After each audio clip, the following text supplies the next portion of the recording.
How soon will we see the money? I mean, how soon can we close this out? How long is it going to take for the loan and the processing and all that to go through? I'm not sure of the answer. Chris, do you know? No. It's really a two-step process. The first step was a letter of intent. One of the things that we were waiting for was for the funding to become available. In fact, and it kind of snuck up on us, as a matter of fact. And so actually, there was a letter of intent that had to be submitted. We did submit a letter of intent, and in fact, last week they had the deadline for the application. We submitted a preliminary application, and I told them that we would not be able to move forward without council approval. I told them that we were going to come and ask for council approval. They said, fine, we'll wait for you. But what we've been able to do is just to preserve that we're asking for the funding for it. My understanding is that there's a review process. It could probably be about 30 to 90 days, 60 to 90 days, I would say. Before the money becomes available? Correct. Any other questions? Thank you, council members. Any other resolutions and ordinances? Council President, Councilman Morrow. I'm just going to ask that someone provide me with some clarification regarding 63-2014. I'm really not fully understanding what's going on here. 63. 63, resolution rescinding Resolution 322. Right, I can answer that. Director Mays. Resolution 63, 2014 is being brought forward tonight in the effort to clean up, like housekeeping. That resolution, there was an error in that resolution. We submitted a supplemental resolution which was passed, and we just want to basically take this resolution off the books. So this is cleaning up a mistake that was made. So you're not rescinding, leaving nothing in place. You're suggesting you want to rescind this because there's already something in place? Yes, absolutely. Okay, because otherwise it didn't make sense to me. All right, thank you. Councilman, any other questions? If not, can we move the agenda? Motion to adjourn? Moved by Councilwoman Eason or Corbett? Corbett. Her voice has changed, though. I couldn't, you were low. And second by Councilwoman Butler. All in favor? Aye. Any opposed? Councilmember, the conference is adjourned. Do we need a break? No. Okay, let's move. Okay, this is the regular meeting of the City Council of the City of Orange Township, held in council chambers of City Hall, 29 North A Street, Orange, New Jersey, on Tuesday, March 18, 2014, immediately following the conference meeting. Please stand for the Pledge of Allegiance. I pledge allegiance to the flag of the United States of America and to the republic for which it stands, one nation, under God, indivisible, with liberty and justice for all.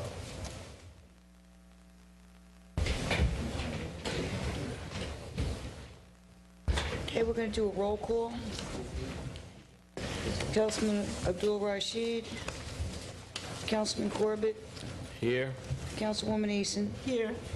Councilwoman Butler. Present. Councilwoman Jones-Bell. Here. Councilman Marable. Yes. Council President Williams. Present. Also present, Marty Mays, representing administration, Madeline Smith, Deputy Municipal Clerk, Dan Smith, City Attorney, Adrian Mapp, Director of Finance, Keith Harvest, representing the Legislative Research Officer, and Margaret Hamir from the Clerk's Office. Requirement of NJSA 10:4-9 that set the Sunshine Law has been met. A notice of this meeting was sent to the Star Ledger and published in the Record Transcript on July 18, 2013, posted on the bulletin board in City Hall and filed in the office of the Municipal Clerk. At this time, we have no minutes for approval. We have reports from the OPA reports for the month of February 2014. We had 27 OPA requests were received, 94 items were completed, and there are 4 outstanding. We have department reports. Community service, month of February 2014, $15,710. The clerk's office for the month of February 2014 was $435.30. The constable reports, Mr. Brody, Mr. Torrey, Mr. Harris, for the month of February 2014 had no activity. Council reports. Any reports from the police department? I don't have any reports for the police department. However, we did schedule quarterly updates with the police director, Director Sims. Our last one was in February. Okay. Fire? Any updates? Personnel? None? Yes? No, we need to schedule a meeting immediately. Yes, schedule a meeting immediately. Councilwoman Garbella, would you like to report for the Finance Committee? Sure. Good evening. The Finance Committee met yesterday, March 17, 2014. In attendance were myself, Councilwoman Linda Jones-Bell, Councilwoman Donna K. Williams, Director Marty Mays, CFO Joy Lascari, the Budget Consultant Representative Megan O'Hanlon, the Director of Finance Adrian Mapp, the City Attorney Avram White, and Chris Mobley, the Parking and Water Liaison, and Amelia Rideau, the Attorney for Redevelopment for the city, and Larissa Bradshaw from the City Clerk's Office. The items that were discussed were the proposed transfer of funds on this evening's, well, is it on this evening's agenda? Okay. So that was discussed. Essentially, that particular ordinance is a surplus in one account and a deficit in another, and we're just requesting that it be transferred. That was discussed. The second item that was discussed was the Tony Galento redevelopment ordinance, and essentially this is the same ordinance that was passed before, but with the modifications in the amount of condos that will be erected. The modified financial agreement is pending and should be brought forth on April 1st for consideration, and the public hearing will also be on April 1st. Thirdly, the proposed emergency appropriations were discussed. The amounts are appropriate and recommend that this be placed on the agenda and voted in the affirmative. Also, the City Council and the Clerk's Office, their budget for 2014 was discussed. It's been reviewed, and it has been submitted to Finance for the 2014 budget. Again, Mr. Mays brought forth a proposed bond ordinance. He has met with fire, police, and has made some recommendations. And I guess this is essentially a first phase of the process, and there's more to come on that particular item. We anticipate the 2014 budget, according to Mr. Mapp, no later than April 15th, 2014. So we look forward to that. We also discussed an amendment to the parking ordinance for commuters. The Finance Committee reviewed and recommends to support ordinances 5 and 6 with regards to this. And I don't know if Mr. Mobley wants to come forward and give a brief summary on that, but he can if he'd like. Do you want to say something about that, Mr. Mobley? We're doing the ordinance. No, he can do it when we do the vote. Okay. The proposed tax sale, this matter was pulled from the agenda pending more clarification from Mr. Mapp and the tax collector. And the last thing that was discussed was a potential payroll company that's being proposed. Mr. Mapp is going to send out an email to the full governing body trying to get, I guess, whatever questions or concerns that you have about the payroll company, so that he can answer those things in advance of it being presented on an agenda. And that's it for the Finance Committee. Thank you, Council President. Thank you. Council President, if I may, You may. regarding the anticipated budget, do you recall, what was your last understanding of Mr. Mapp's promise regarding the date? Does this represent a change, or did you have a prior date? It was this meeting, and personnel was out due to unforeseen, things that were unforeseen, and then they were still waiting, I believe, for the annual financial statement. So that's why it could be next meeting, but no later than April 15th. But did not the March date coincide with the state guideline for the receipt of it? Yes. So the March date, the state's guideline date has passed. Yes. Okay, and in number 2, is the modified financial agreement you suggest will be brought forth on April 1st? Is that what we received tonight? I'm sorry, I couldn't hear the question. Say it again. Number 2, you made reference to the modified financial agreement pending and will be brought forth on April 1st. I was handed an amended and restated financial agreement. Is that the same document you're referring to or something different? Because today's not April 1st. Are you talking about redevelopment? Right, let me have Amelia, can you respond to that? Amelia. Yeah. I'm Amelia Rideau with McManaman Scotland, Special Redevelopment Council. It is the ordinance, I believe you were given in advance. Exhibit A to the ordinance is the amended and restated financial agreement. Yes. Okay, so this notion of April 1st is out the window. So the first reading, if the council so decides to move forward, would be today, and then second reading, we're asking be considered on April 1st. I see. Okay, Amelia, that what we're referring to is the financial agreement, which the budget Correct. So I didn't bring my notes up, I apologize, but it was an ordinance. Tony Galento Developers, RPM, submitted an amended and restated application at the beginning of the year, which accounted for the reduction in condo units from the 30 units to the 24 units. The Finance Committee initially considered the request at their February meeting, again discussed it again in the March meeting. The terms in the financial agreement mirror the terms that were initially approved by council in April 2013, notwithstanding the change in the number of condo units. So the percentage of total project costs, which is the calculation for the payment in lieu of taxes, remains the same.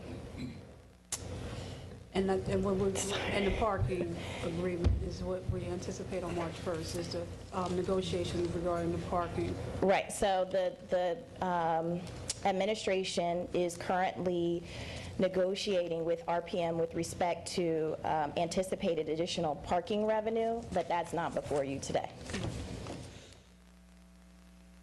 And hopefully that will be before us on April 1st, Councilman Marable. They're negotiating, so hopefully it'll be done by April 1st, but it's because there were more revenues, and the administration thought that we can see if we can get more revenue as well. No, I just wanted to make sure that what I received tonight was what's referenced here, as it says it will be brought forth on April 1st. I didn't know that whether that meant it would be received, and if we were talking about 2 separate documents, that's all. No, it is that document, okay. But we're proposing second reading to take place on April 1st. I understand. Okay. Any other questions? And, No, I'm sorry. Councilman Porter, go ahead. Well, I was just going to ask, I just want to be certain, and I really want to hold the administration down to a specific date on when we can expect this budget, because as I said in our last council meeting, I don't want us to go 8 months spending the city's money without having a budget. That's just ridiculous. Do you want a response, or you just making a statement? Yeah, if he could, I want to hold you down to a date, an exact date, if it makes sense. Or And if I could just piggyback on that, I don't think it's appropriate, Council President, for you to explain why we didn't get it when it was promised. I think it's appropriate for Mr. Mapp to explain that. Mr. Mapp?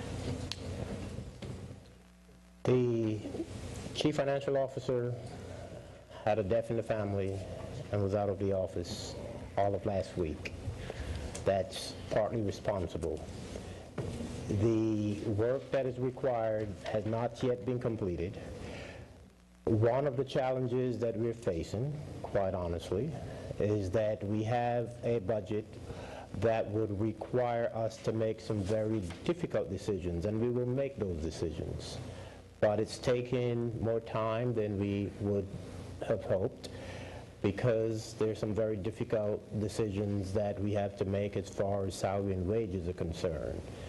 And so we could easily say to you again that you'll have the budget by tomorrow, but we're not going to do that. We are going to take another week or two to really look at the decisions that we have to make and try to come to the best budget that we can after making those difficult decisions pertaining to salary and wages in particular. And so I can tell you, as I told the Finance Committee last evening, that we would try to get the budget to you by our next meeting. But I can keep telling you that, and at the end of the day, we will give you the budget when the budget is ready after it's been completed. We are finalizing the annual financial statement, and we will do our effort best to get you the budget by next meeting, as I said to the Finance Committee, and at the latest for introduction at the April 15th meeting. I understand your difficulties. I really do. But as far as this council person is concerned, I don't want to go past June without a budget. That wouldn't happen. Like, of course, you know, if you do not deliver the budget in our first meeting in April, then of course we're looking at the second meeting of April, which means April is just about gone at that point, which means the council has May, all of May, to do its due diligence so that we can get it passed in June. So the sooner you get it to us, of course, the better it'll be. You're absolutely for everybody right. concerned. You're absolutely and that includes right. our taxpayers. I understand you. You're absolutely right, and we'll do our absolute best. I don't quarrel with anything you or any of the other members of the council have to say as far as the process is concerned. Okay,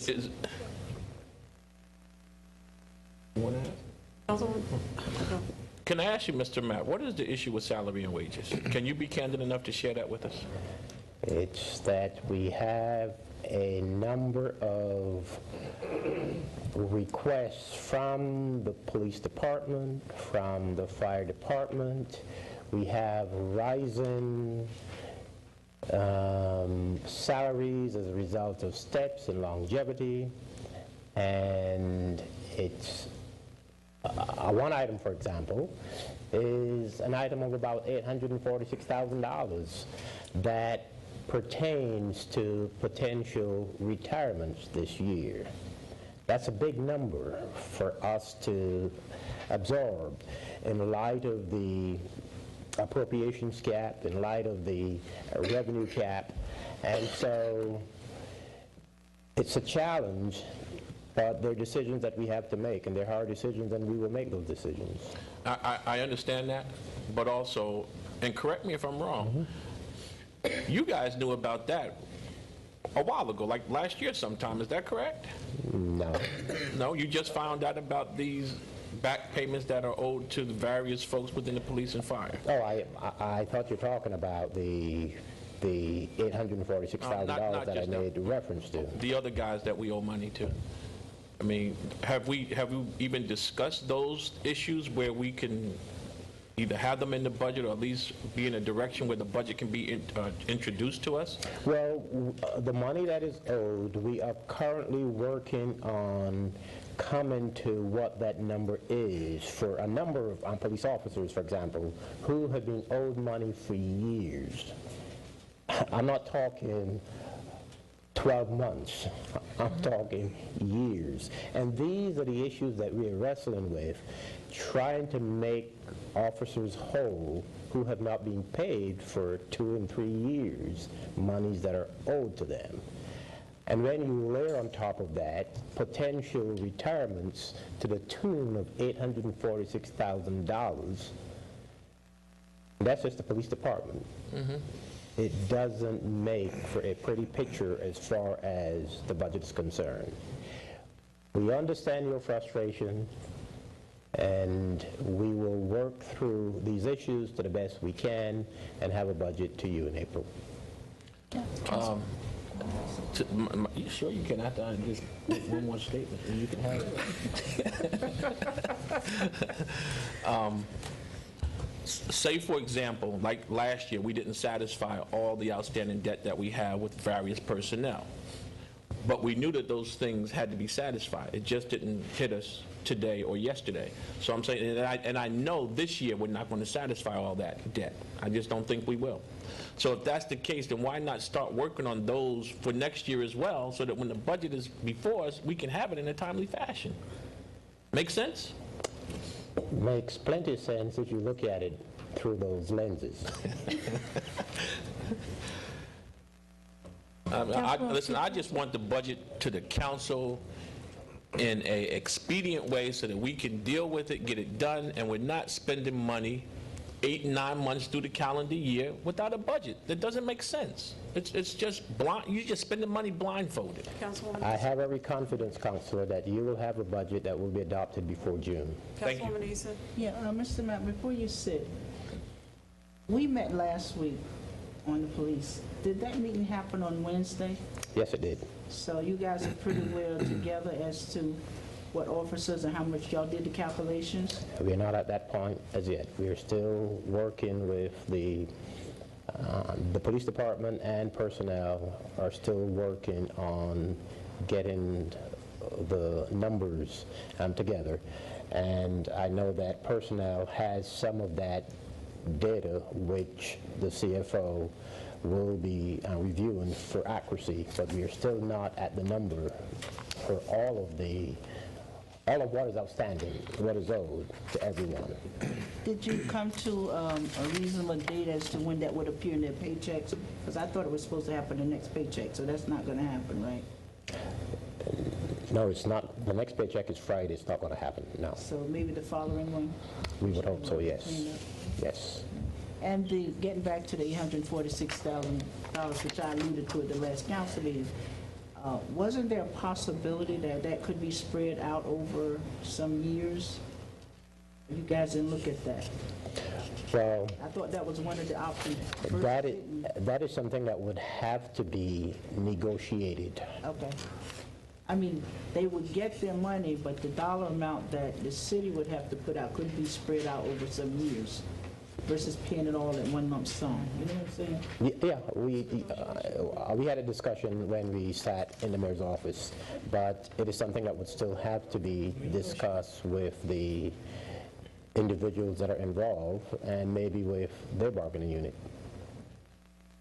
Because the key to that is we want to try and start 2015 with a clean slate. So that's why they're trying to get all those numbers together to make sure that we don't have all of these carryover expenses that's hitting us year after year. Because the longer we wait to pay them, the more they increase, which is what happened to the group that was up here with the $1 million, that it's been sitting around for years and years, and we're just trying to make sure that we get everything in order so that when we do this budget and we pass it, that next year in 2015, we won't be looking at all these old expenses that never got paid. Thank you, council members. Regarding the reports, are there any other questions? Yeah, just on this issue, and this is not a question for Mr. Mapp, but there's an old saying, you can bring a horse to water, but you can't make him drink. Last year, this council brought the administration to the water regarding reducing salary and wages, and they didn't drink it. They continued to spend that those unbudgeted salary and wages anyway, and that's partially attributable, although not acknowledged by Mr. Mapp, that's partially attributable. These tough decisions that we're making now, they were born last year and prior to, because we did not do then what we could have and should have done then to make this year better than it is. So there may be $800,000 in this money or increases in the other, but we laid it out there, and everyone on this council knows that.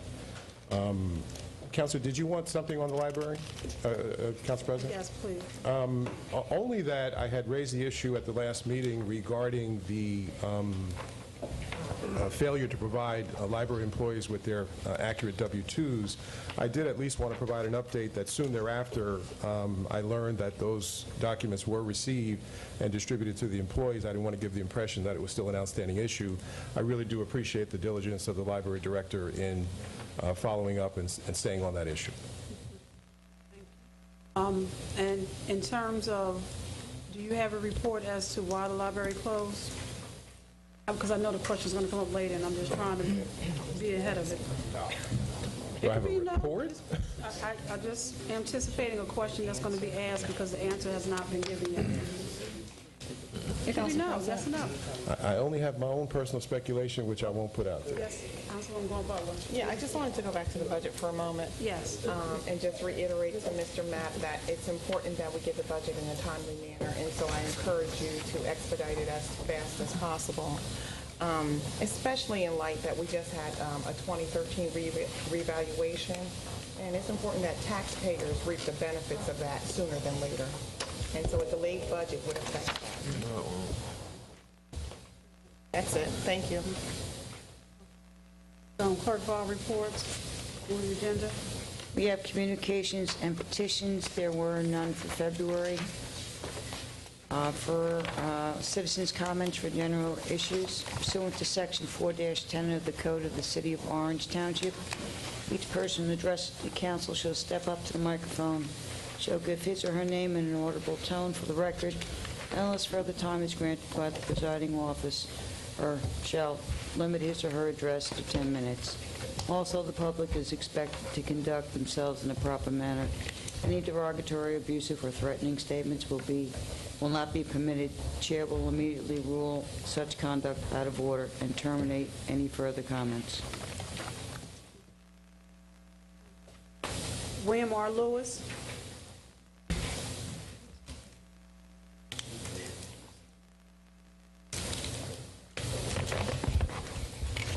Good evening. My name is William R. Lewis. I live at 688 Mosswood Avenue. And just to help ease the blow a little bit, I haven't filed for my pension yet, so you should have some money left over. But just a few housekeeping items. In the military, we have a philosophy and a practice that says there are only 3 acceptable answers: yes, sir, no, sir, and no excuse, sir. At the last meeting, I raised a question with regards to attendance at Rutgers courses for this council. And the response I got was an excuse. And it was shocking to me that someone who had been in the military would come up with excuses. As a matter of fact, one of the reasons why military employees are desirable people to work is because they have a dedication, have a gung-ho spirit. Nothing gets in the way. Get up that hill. So let's not have excuses. It also says you didn't do your homework. And speaking of which, I asked a question for which I was promised an answer, and being a typical manager, I didn't follow up. I wanted to see how long it's going to sit. It's still sitting. Leaders take notes, and they underline, quote, action items that refer to themselves specifically. And at the appointed hour, they come back with a response.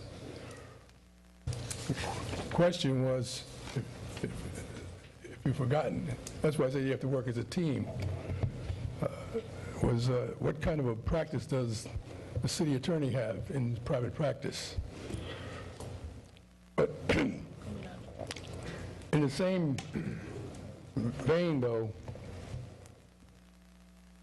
you have to look at what your responsibilities are. And I spoke about this some time ago. And at the last meeting, I believe it was, a question came up as to how much money did the city owe the court and those fines that were levied by Judge Shabam Tier. And the answer was from city attorney, that's a legal matter, we can't discuss it. And I'm telling you, that's a crock. And most of you don't know how to deal with lawyers because you never had one. Okay, I did. And here's the way you use a lawyer. And I may be making some people uncomfortable with this, but I don't care because this council needs help. You ask a lawyer for advice, and you listen to it. You do some studying, and then you decide what to do. And if what you do isn't what the lawyer said, it's then his job to keep your backside out of jail. But you don't accept verbatim a response from a lawyer, and I see that happening up here, and that bothers the heck out of me, because I know. Someone said once, many years ago, Never heard of you in AT&T. You couldn't, because I was in the ivory tower. I wasn't out there, you know, in some of these field locations. So it's very seldom that you saw me. But if you wanted to get something done inside that company, my name was one of the names that came up as a person to go see. But I would try to share this with you. I meant to comment on this other thing with regards to the committees. I opposed them then, I oppose them now. I haven't seen anything change my mind. Number one, you shut out the public from any conversation. Have a committee chairman speaking, and they shouldn't be speaking. You're not running it right. If you never did it before, you ain't going to do it right. And we got too many people who haven't done anything before, and they're trying to do something, and they don't ask someone, how do I do this? Or go and get some guidance. To some extent, you should be able to go to one of your attorneys and get some help. But I know from my experience that since I lent one my copy of Robert's Rules, because they didn't study Robert's Rules in law school, but you got to look for help. And it's disjoining to have someone reporting as a committee chairman here on something that's not on the cotton picking agenda. Now, just a short snapshot of this. You should really have those committee chairmen reporting just before the item comes up for a vote. As it comes up for a vote, the first person called on should be the committee chairman, so you can give an input that's fresh in people's minds on this doggone thing they're going to vote on. You know, you got all this stuff going on, and the thing that I dislike, as I said then, when you originally proposed it, you need all the help you can get. I want 7 pairs of eyes looking at this stuff. We got 2 or 3 people, somebody may miss something. I've been in cases, you know, I remember, some of you remember Mrs. Webster, Eric Webster's mother. She asked the question, I was the PTA president, and we were discussing the reading program in the Orange School District. And she asked the question of the superintendent, who we had invited, if we bludgeoned him to death. Mr. Lewis, just wanted to let you know you have 1 minute, sir. Okay, thanks. But anyway, he said that when they did their studies, they found out that 40% of the kids passed and 60% didn't. And Mrs. Webster's, Elaine, my friend, said, then why don't you develop a program for the 60% who didn't pass? Why don't you do a whole new program which set everybody back? So you get your help from many places. And let me tell you that she had no degree. She had no degrees. Just a smart woman. So you be careful. Thank you very much. Thank you. Jeffrey Feld.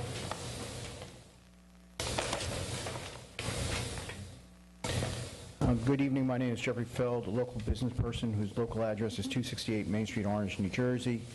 As my custom, I've posted various www.nj.com heads-up comments and questions. I think I'm based on some things that are not on the agenda but might be brought on. I think some people are now reading my comments and questions.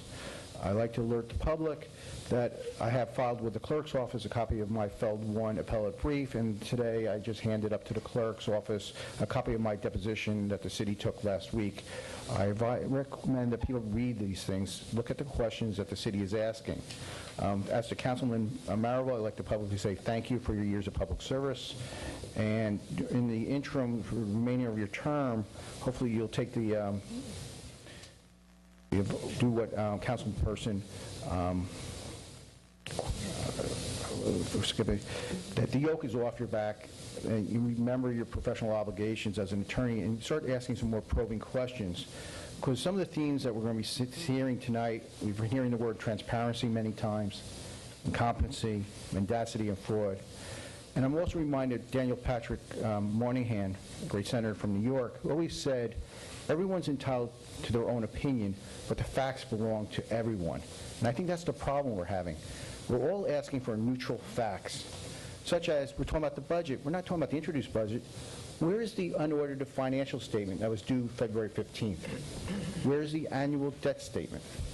When I make an Oprah request for the line item salary and wage register, why aren't I getting it? These are basic facts that we need to get.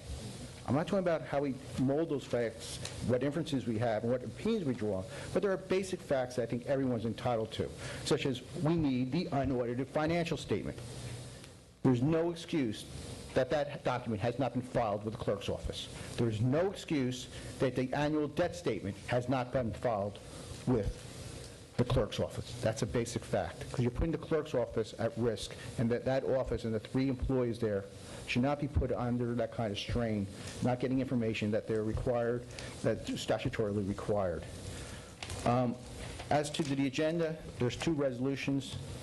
The question you should be asking as to the rescission resolution, why did it take 6 months for the Warren administration to admit a mistake?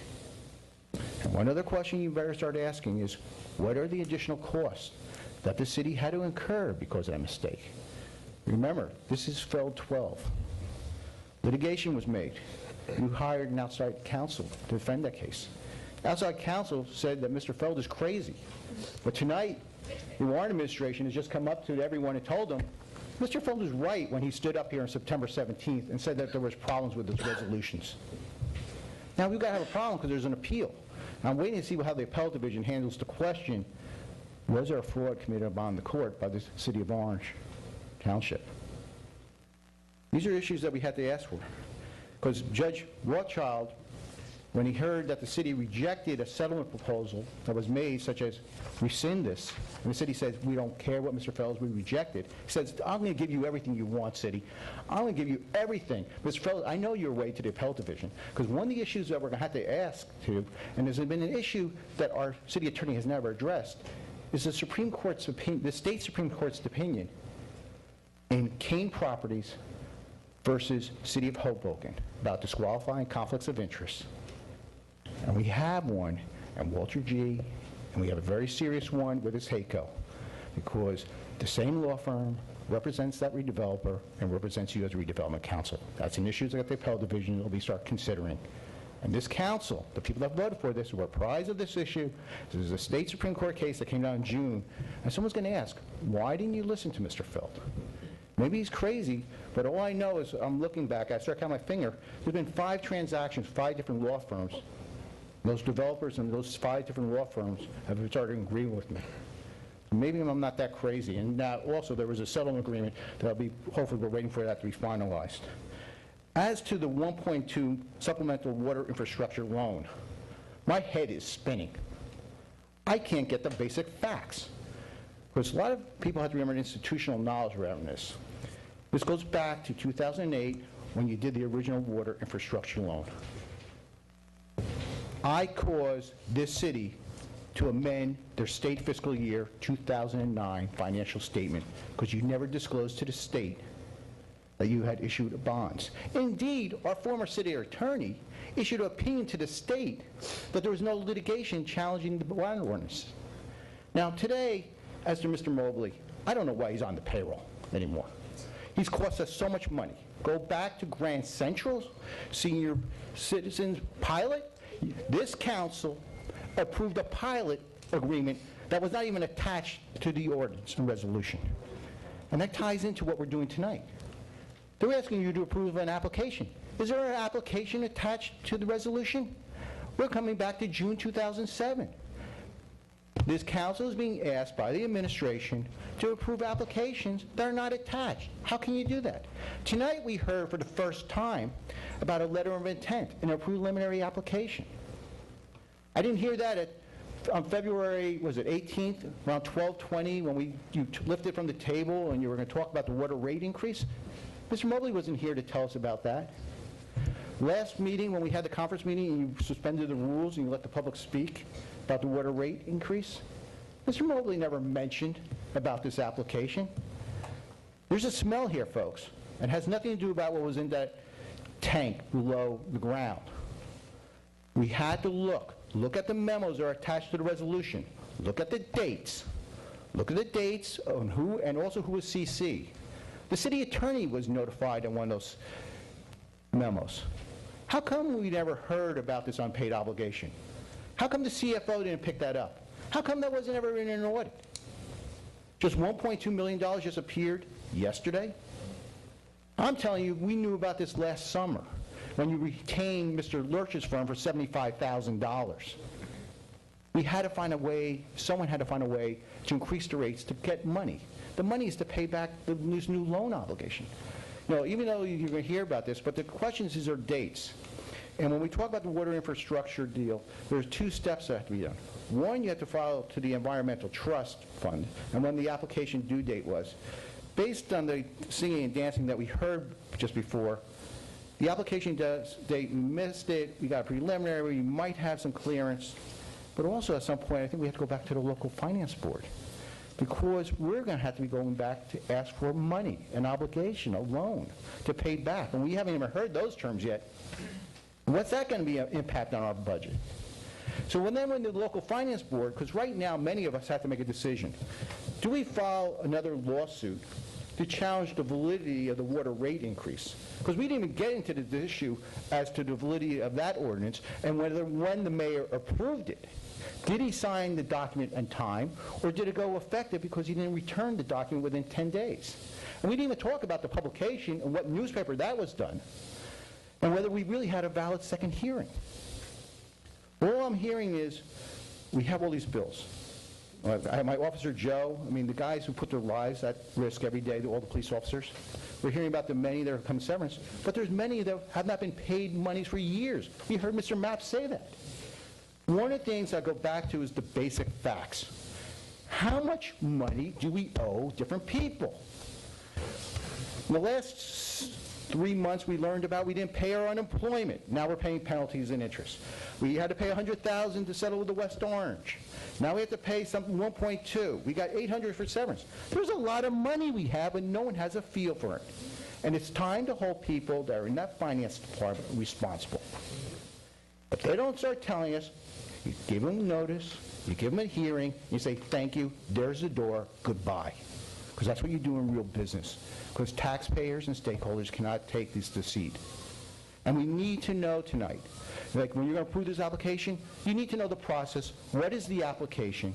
Because they're going to come back and tell us the terms. We just can't give blind checks anymore, because that's what we've done in the past. And we have to learn from our mistakes. Thank you. Mr. Fell, and please, I apologize for not having it attached. It is downstairs in the clerk's office because it was probably over 200 pages. So to have for the total, if with the proposed one, it is downstairs. It was just too. There should be at least a page, voluminous document, if you want to see it. Because the clerk's office knows me. I come at least 2-3 times a week and say, hello, you got documents for me to look for? I mean, 2 to 3 times a week I come to visit them. Why not? It's only, what, 2 minutes away? I have a right to come to ask for documents.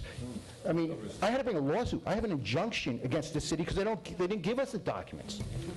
But that, now you're saying, oh, well, it was there. There was no way, I don't even know, how would I know it? I'm looking at the agenda packet that's available at 3 o'clock on Friday that there's an application. All I know is, and where does it say on the resolution that you're approving the attached application? It doesn't even say it there. Mr. Fell, your time is up. Thank you. Walter Elliott.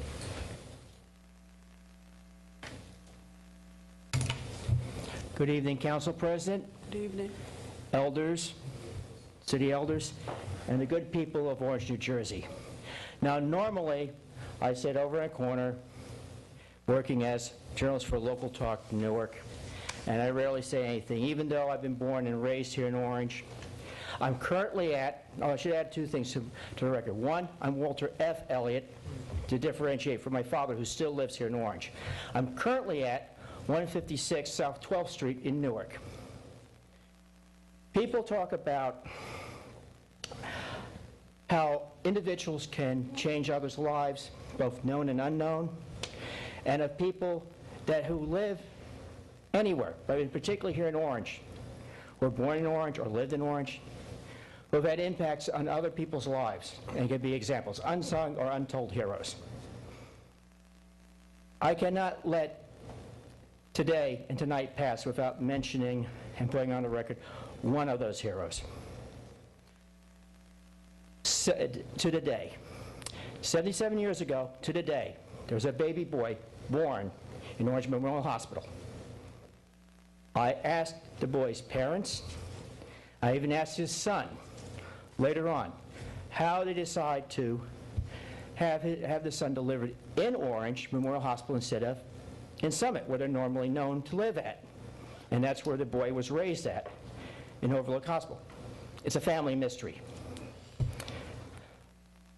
That boy was born like any other boy or girl that day. The person's name, Mark Donahue. Now, Mark Donahue went on to become a mechanical engineer, graduate from Brown University, 1959, and the auto racing bug bit him. He was soon proficient enough that he was hired by a car dealer from Philadelphia named Roger Penske for professional auto racing. He was considered the thinking man's race car driver.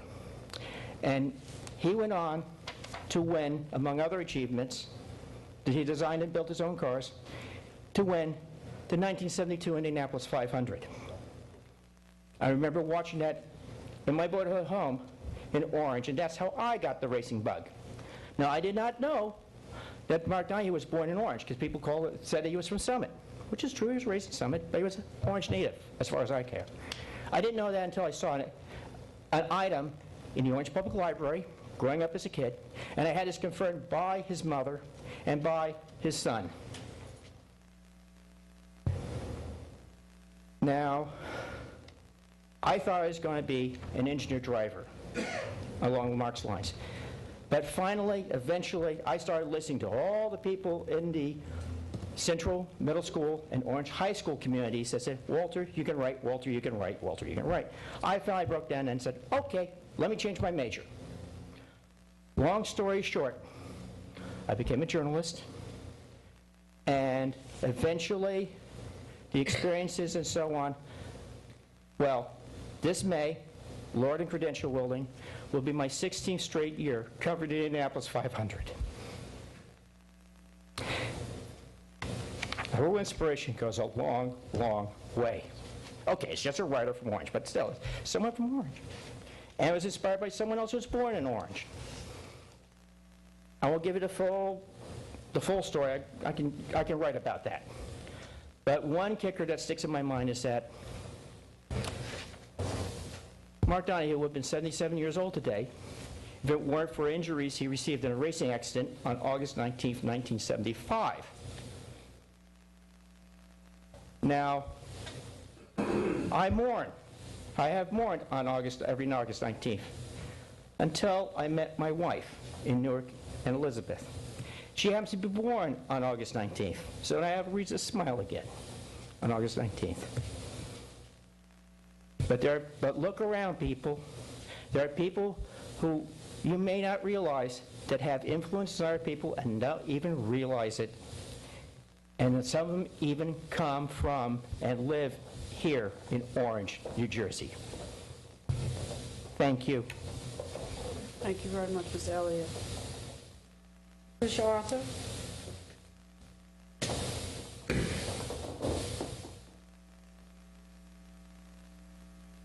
Good evening. Good evening, everyone.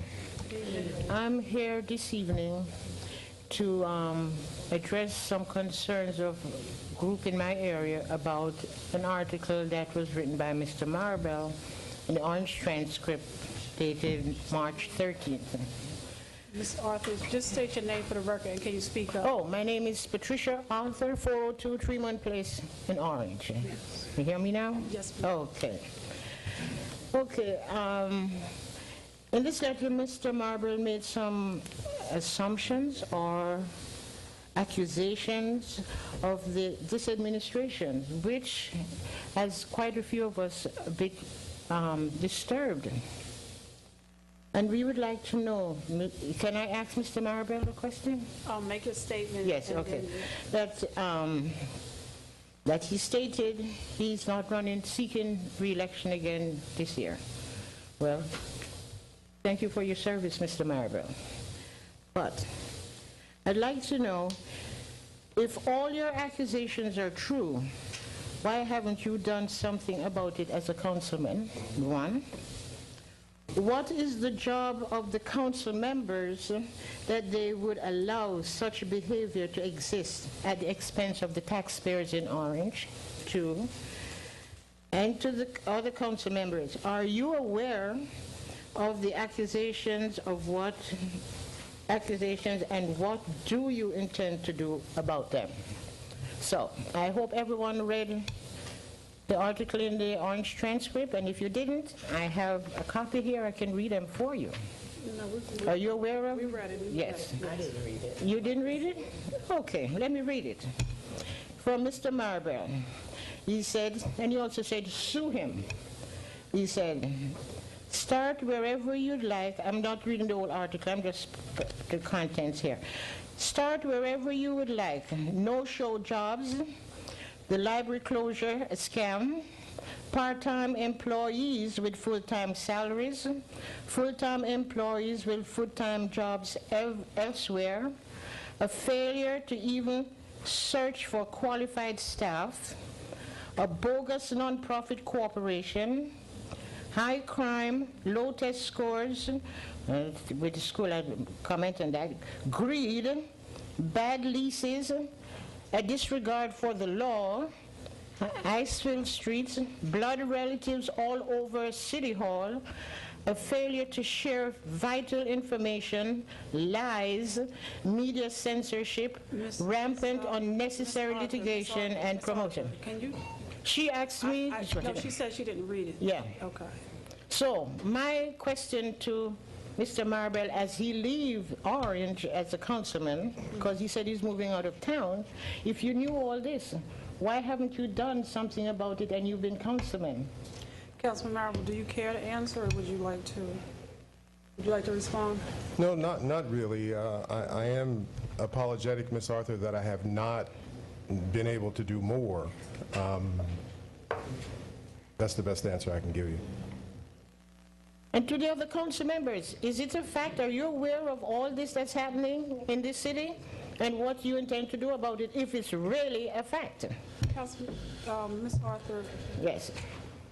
the council have had very obvious, and we've posted our disagreements with the administration, and we've done it in appropriate form through the court system. That procedure is ongoing. The procedure is even open to the public on the dates that the hearings are. So if you wanted to hear the council's position, administration's response, the better place to hear that would be at the court proceeding, not here at the council meeting, because it is a litigation matter and they cannot be discussed. So you said all these accusations are being litigated in the court? There are disagreements, and again, they are public legal hearings. We have announced every hearing that they have had and invited and encouraged the public to come to. That is the appropriate forum to listen to what's going on and to hear the arguments and discussion of both sides and how the attorneys are representing both parties. Okay, thank you. On that, I didn't expect an answer. I expected the same answer I get every time I come here. And number two, I read in the paper also that you went to court. 1 second, Ms. Arthur. Attorney Smith, did you want to say something? It's merely that, well, I appreciate her comments. As you know, the litigation deals with one particular matter. Whatever she perceives in that article goes beyond what the litigation is about. Yes, thank you. Well, that's not true, because I am being sued already. You can read that statement, sue me if you like. I'm already being sued, and it will come out in the litigation, regardless of what he said. And Councilman Marable, I have answered the question. It is an ongoing litigation matter. The dates are announced every time we have a court matter. I understand some people work and they cannot be here. And I will ask you to look, Resident Janice Morrell has written every time, and she has been at the court, and she has written about the outcome of each procedure. And that also was in the transcript. But the place for litigation discussion is not here. Oh, we know, this was in the transcript, as I said, you know, and I don't know if it was on the, this is on the litigation, because I thought what was on the litigation was the Ms. Arthur, BA. Can you move to question number, can you move to question number 2, please? Okay. Okay, question number 2.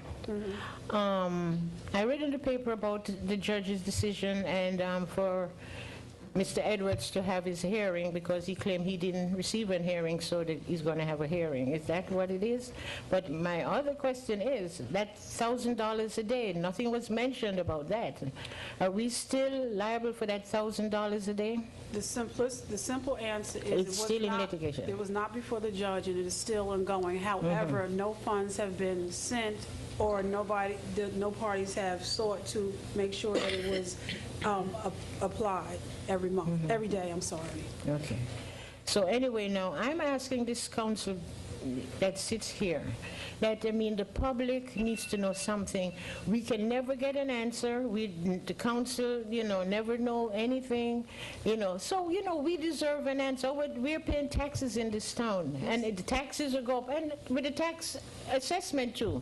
I went to the tax office. They can't give me an answer either. Nobody here can give you an answer on anything. Ms. Arthur, specifically, what was your question in the tax office? I ask why my assessed value is lower and my taxes went up. Mr. Matt, can you respond to that? And you can say, or... The tax assessor's not here. Mr. Smith. The tax assessor is not. Yes. Mr. Matt? The reassessment that is ongoing and is close to being final is not yet reflected in any tax bills. Okay. And when do you anticipate the reassessment to be reflective in the tax bill? That will be reflected in the tax bills for the third and fourth quarters of the year. Thank you. Excuse me 1 second. So the card I got in the mail 2 weeks ago, can I ask? No, you asked me the question. Okay, ask You're me. right. The card I received in the mail last week, it says my assessed value, my assessment on my house went down over $100,000, but my taxes went up from last year. They said this is 2014. So what you send out to the public then is wrong, and we should disregard that? People shouldn't pay their taxes? That's what you're saying? No, I'm not saying that. There can be nothing further from the truth. What I'm saying is that the reassessment is close to being final.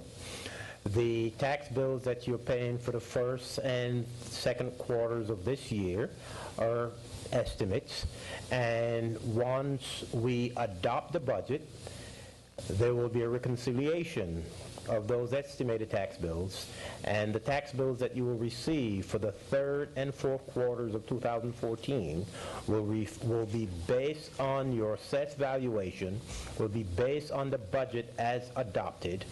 And when it comes to the school and the county portions of your tax bill, that will be determined by what the school district decides and what the county decides. But on the municipal piece, your third and fourth quarter tax bills will be based on your new assessment and the adopted budget.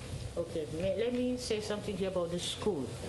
Whatever the taxes from the school is mandated by the state, and this is what the city has to pay. So this school is not going to ask for any more money than what the state mandates this city to pay for the part of the school budget and your budget. So don't blame that on the school. Now what we're going to ask for, we're not asking for any more.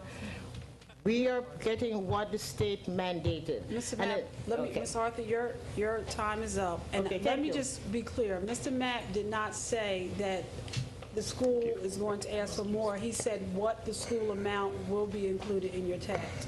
Thank you, Madam President. You're welcome. Caitlin Gordon.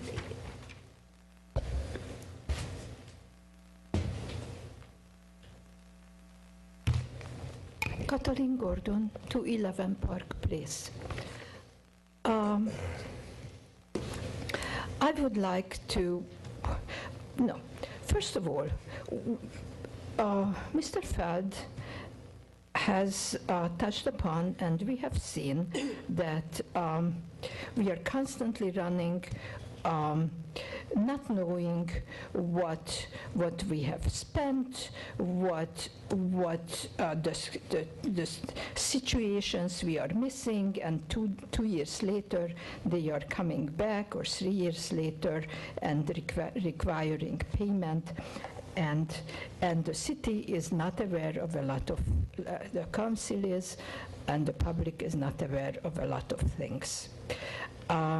Therefore, I just want to give a heads up of something that I have become aware of. Last week, it was, I think, I was present at a planning board meeting of the West Orange. On the agenda was the Essex County having a courtesy presentation of their plans to make the changes at the Orange Reservoir. It wasn't too well received, and the questions and the replies were reported in the West Orange Chronicle, last week's West Orange Chronicle, which is also on the internet and available. One interesting thing that I noticed at this presentation was the county providing a very detailed map of the changes that they are intending to make in the reservation. And this detailed map was actually printed in the middle of last year, maybe March, April. When the county presented its plans here, it said nothing about future plans,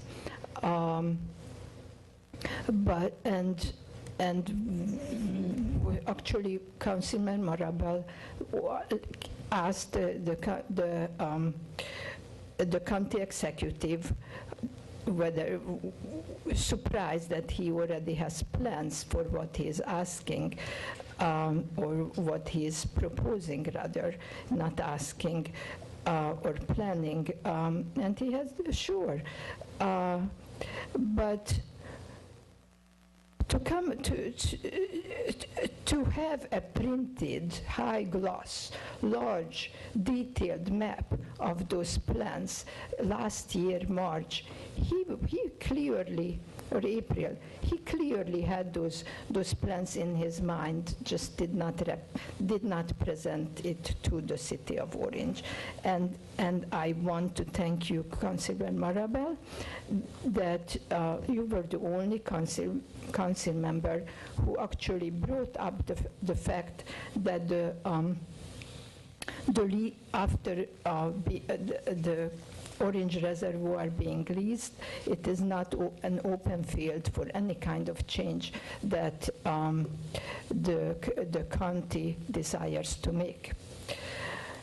So I am encouraging you to pay close attention at what is happening there.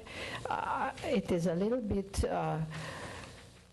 surprising, to say the least, that the Essex County executive provides a detailed plan for the West Orange Planning Board, who is actually not really involved, and we have had nothing, not our planning board and not our council has been shown a detailed plan. The plan, by the way, includes a dog run that has been pretty much shut down by the South Mountain Conservancy's objections. It would be directly at the water, edge of the water, and clearly the feces and urine would at rain times wash into the reservoir, and wash further down the branch of the Rowe River from which our water wells are located, maybe 15, 20 to 50 yards away. Please pay attention closely that our clean water is not becoming, I don't know, soiled by this runoff. Now, Millennium Strategy.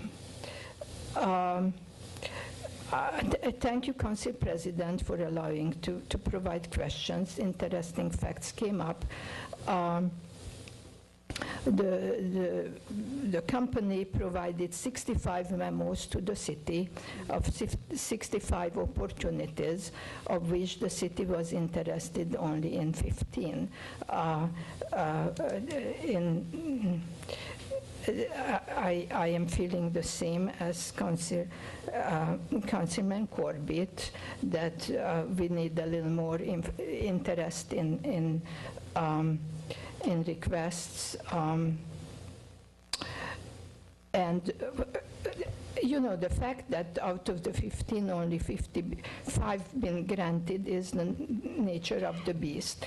But the fact that they wrote 65 memos and the city showed interest only 15 tells you something. I am also, just like Mr. Feld, very interested and feel that the water bill, water fee increase is not a closed down fact, or shouldn't be, rather. We have paid Mr. Lurch $50,000 to make a rate study. Mr. Lurch came up with, I don't know, 4 or 5 scenarios in this study, how to continue, out of which only one is the United Water scenario. Yes, how much time do I have? You have 2 minutes, but you spent most of your time on general items and not and one agenda item, so just, you only have 2 minutes left. Well, I agree with you, Council President, but I have to say that there were other people who did not speak about agenda items at all, and you didn't stop them. No, Ms. Gordon, people, and this is where you're wasting your time. You can do 5 minutes general items and 5-minute agenda items. Yes. I have it recorded as to what people did it, and I didn't want to kind of put straight lines between your 5 and 5 minutes. I'm questioning you, but now you have approximately 30 seconds left. So are you saying that there is no more time for general items? You started speaking, Ms. Gordon, at 9:03. It is 9 now. It is 9:12. I am asking, am I allowed to continue with the general item or not? No, you do not. Okay, I understand. I will bring it up.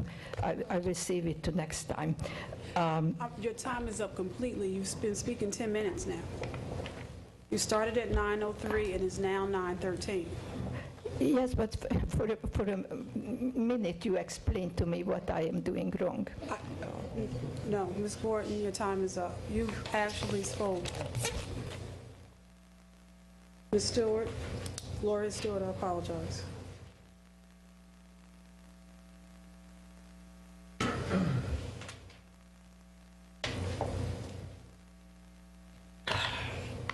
Good evening. Gloria Stewart, a resident of Orange.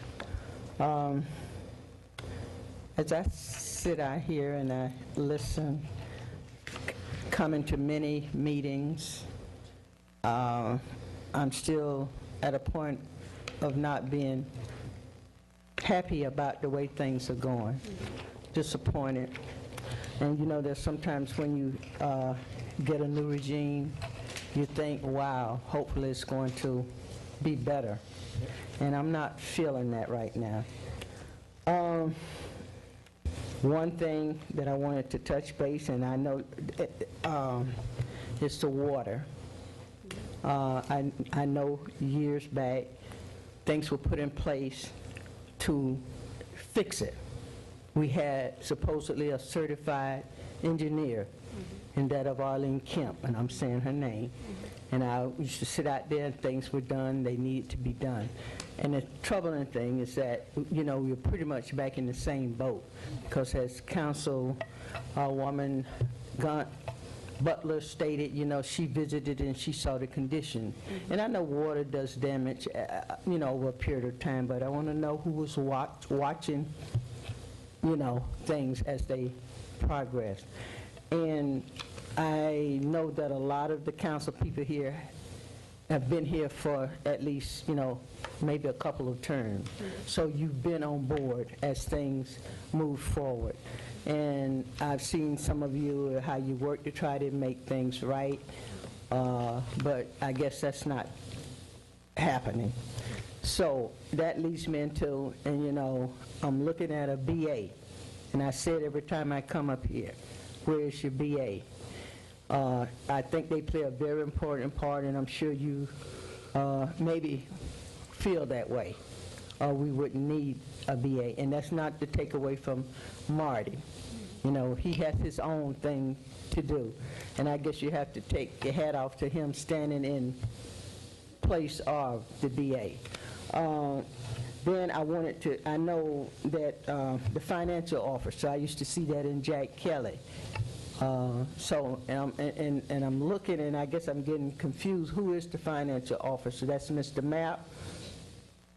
I don't know. Is it Mr. Mapp? Mr. Scary is the chief financial officer. Okay. Mr. Mapp is the director of finance. Okay, I know Jack Kelly used to be here at all the meetings, just, you know, whatever you call it, the questions and having the answers. So it was between the VA and the financial officer, and I'm not getting that now. Also, I want to, since I'm in that vein, I want to speak on the budget. Our two is here, and it was promised a certain date, and we need to stop doing that.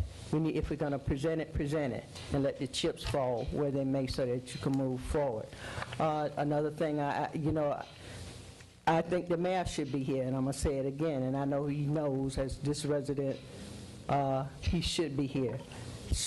So should your directors. I've been here to meetings where they all were here, and when you needed a question or had a concern, they would step forward. I want to touch base on the reservoir situation, and I think, you know, I keep talking about it, that the county exec sort of gave you all, you know, got what he wanted, and he's still getting, and we're paying the price.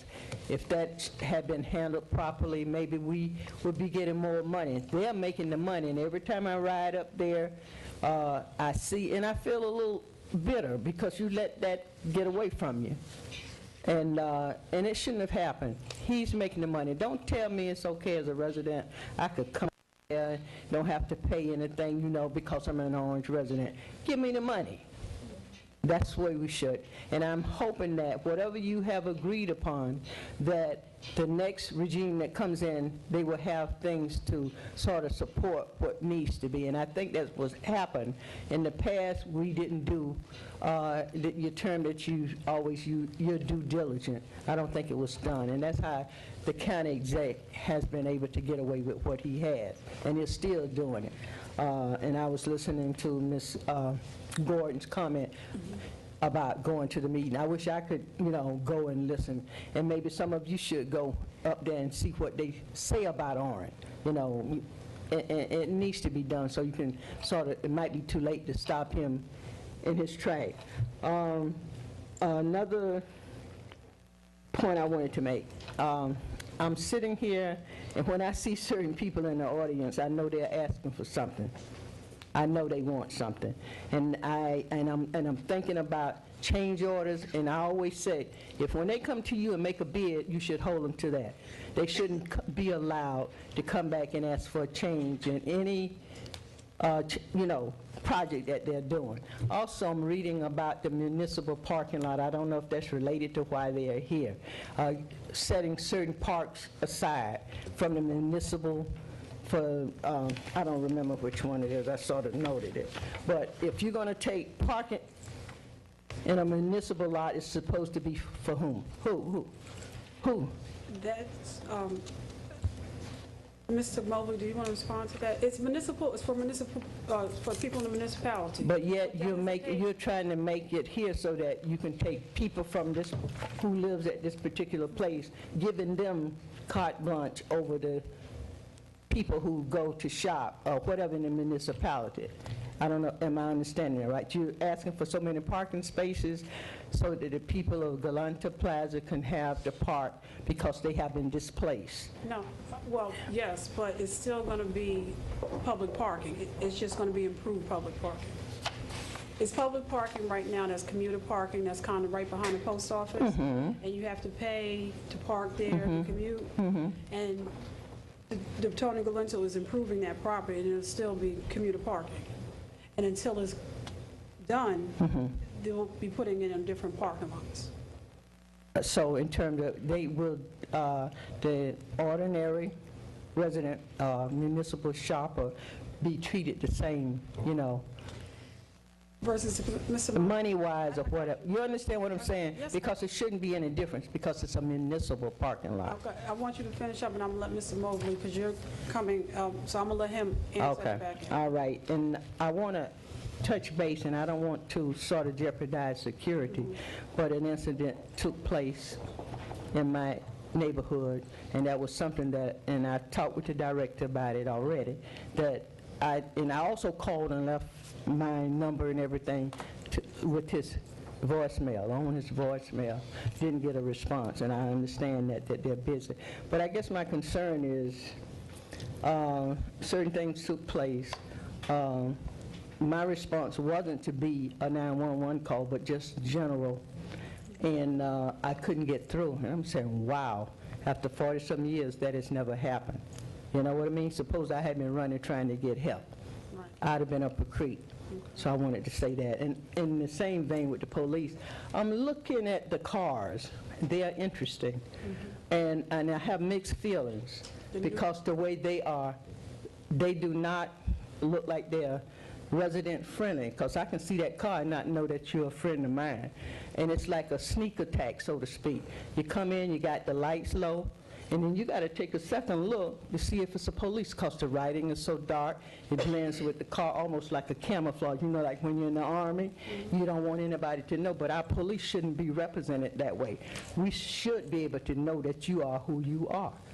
And that's the feeling I get with the car. And I'm for, like, working. I think, to me, it's not a good idea, because you're there for us, for the resident. And if I didn't know, that's the police, and I got to look hard, and if I didn't have my glasses on, I probably wouldn't even be able to read police on the car. So that's just food for thought. We need to think about that. All right. Okay. What I'm going to do is we're going to have matters on the motion discussion regarding the parking, and Mr. Mobley will make a brief statement at that time. Okay. All right. And you know I can always And go if ahead. it's voted up in the affirmative, there will be a public hearing at the next meeting. Okay. All right. Yeah. Thank you. Motion to close citizens' comments. Moved by Councilman Corbett, second by Councilwoman Jones-Bell. All in favor? Aye. Any opposed? Okay. Council comments. Councilwoman Gordon Butler. I'll pass. Gee. And you got to make sure you get her lashes. Reflect. Councilwoman Eason. I have just 2 questions. One is for Mr. Mapp. Mr. Mapp, Do you know what our debt ratio is yet? I don't have the answer for you. Counselor, you asked me the last time for what the debt is of the municipality. Then you came to my office and you said that's not what you asked for. And so now you're asking me about the debt. No, that wasn't what we discussed when I came in. I didn't mention that Counselor. ratio when I was in your office the last time, so don't get it twisted. I didn't mention that. I'm asking you tonight, do you now know what our debt ratio is? We'll get that from the debt statement. But I thought the debt statement wasn't available yet. That's correct. So how can we do anything with the bond issue until we know what the debt ratio is? The debt statement will be provided to this council at about the same time that the annual financial statement will be provided. What I can say to you is that the City of Orange has not issued debt in a number of years. And the discussion of a bond ordinance based on the debt statement that the last debt statement that we've had, and based on the supplemental debt statement, we are well within what is permissible under the statute.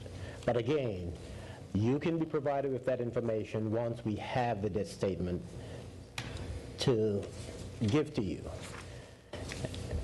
But in terms of what our debt ratio is, I don't have that information for you this evening.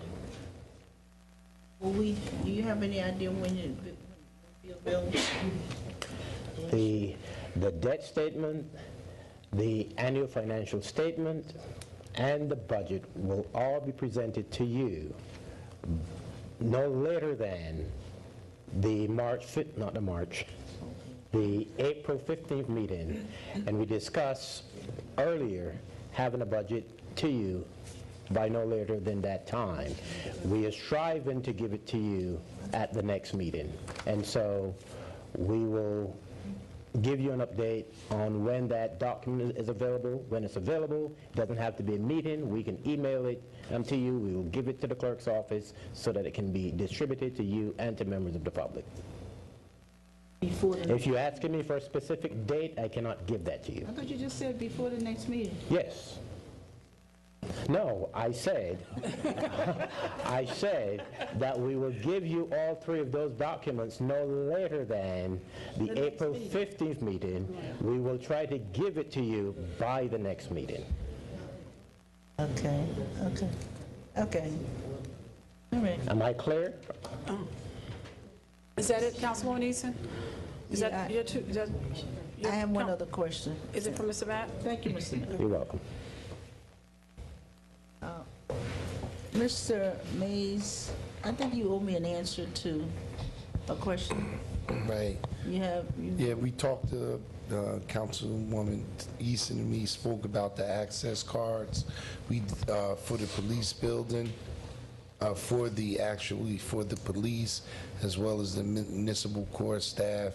We did have an introductory meeting with the contractor, and now there was an email sent to the police personnel as well as the court personnel speaking about the impending program and what's going to happen. They're asking for some answers to some questions, and we hope to move the process along.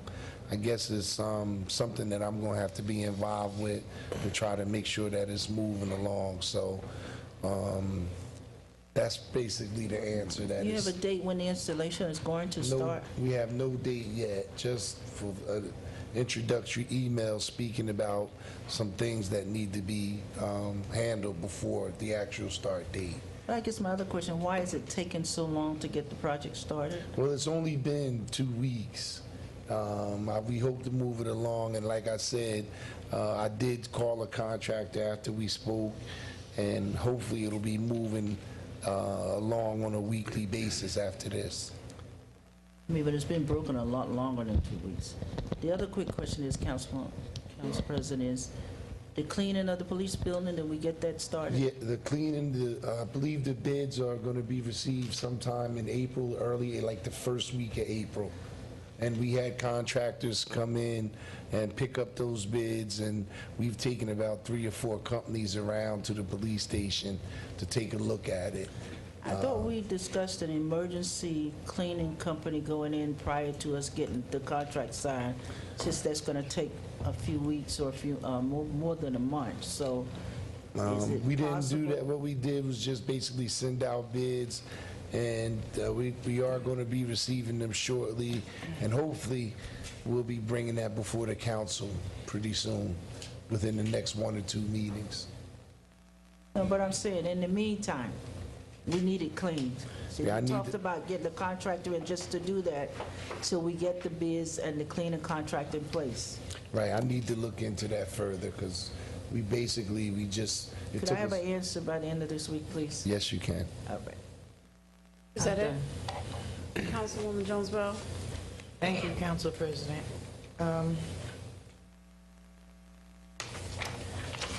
First, it just occurred to me tonight. I knew there was another water station, through you, Council President, to Director Mays.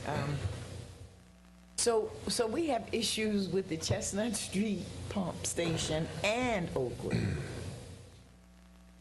And what else? I want to be if Chris Mobley can come to the mic, please. I'll answer the question, but I may need him to fill in. The people have to realize that the pump stations, both of them, are down on Beach Street. We have a new station that was built by the gentlemen that are here tonight, but next to that station, there's the old pump station, which has a lot of problems. The problem with there's no problems with the new pump station, but more so problems with the old pump station. But the issue that has come up tonight is more related to the actual development of the new pump station, if I'm making myself clear. No, I would get that. Can you help? I'm sorry, can you restate your question? Yeah, the Chestnut Street station, pump station came up tonight, as you know. And along with Oakwood Avenue and that problem with the water gushing out, I mean, it just seems like we keep putting money into these stations. And I know that the new part of the station on Oakwood Avenue is doing well, but the old part is still causing us money. I'm sure what you're speaking about when you say the Oakwood Avenue. Isn't that where the water's gushing out? Where's the hole in The water is gushing at the old pump station, which is next to the new one. Okay. And so both of these issues are, one is a new building, the other one is an old building. Right. I guess what I'm really asking is, are we actually going to be finished with pouring money into these stations once the problems get fixed? Once you tear down the old pump station, I guess, and then do whatever you have to do to the Chestnut Street station? Once we repair the leak that we have in the transmission line in the old pump station, that'll be done. Mr. Mays alluded to other problems in the old pump station. And so, for instance, in the old pump station, in addition to the leak in the transmission line, there's leaks in the roof. Right. You have a lot of metal in there that is rusting away, that is literally deteriorating, right? You have other parts of the building where water is really just coming right into the building. This is a building that, for all intents and purposes, does not serve the city any more purpose. Right. And probably should be demolished, and we should try to salvage whatever we can, meaning that we could sell. And so we should do that. It would also, by doing that, it would probably provide land for us to develop a building, or we could sell that land, right? With the new pump station, we did just find out about a new problem in that pump station, the new pump station. And that problem is that the fireproofing that is on the beams appears to now be falling off. And so I have contacted the contractor, and they've come to look at that, and they'll be working on that for us. But as you move forward, you have to keep in mind and understand that we have a very old infrastructure. And so we're going to continue to have and experience water main breaks. These are things that are going to happen, and so we will have to repair those water main breaks, or you have the option of just taking them out and replacing them. If you don't, periodically, especially when it gets cold, you will have water main breaks. And I guess that's why I asked, is this going to be resolved once we, and from what you're saying, it's not going to be resolved? Well, I want to be clear. If we're talking about the old pump station and the new building, yes, those problems will be resolved. But as we continue to move forward, will we incur costs for our water infrastructure? And the answer is yes. Well, for maintenance, I understand that, but you just said that if we go in and we replace the lines, is that what you said?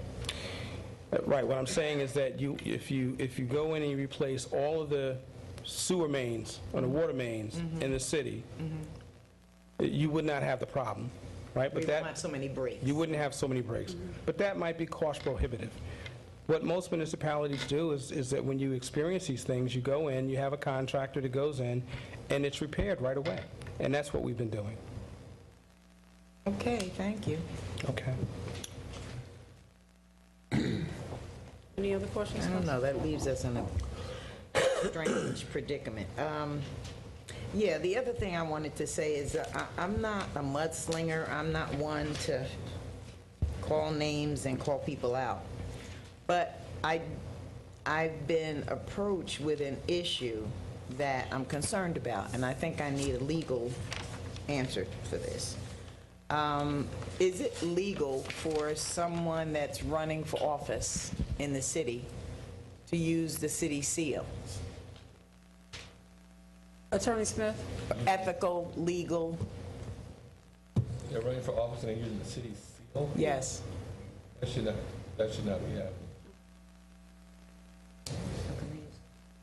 So that's illegal. Well, I like to see it. I would say the city I can show it to logo, you. the city logo more. Is it the city seal? It's the city seal.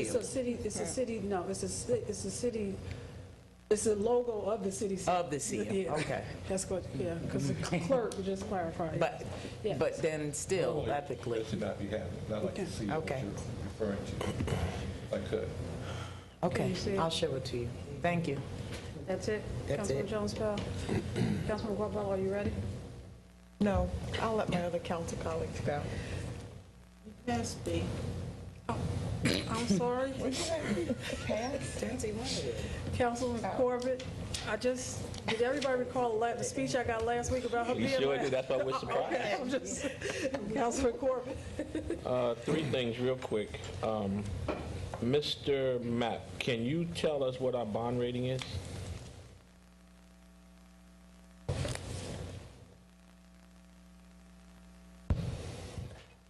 The city hasn't issued bonds in a number of years, and we are not currently rated.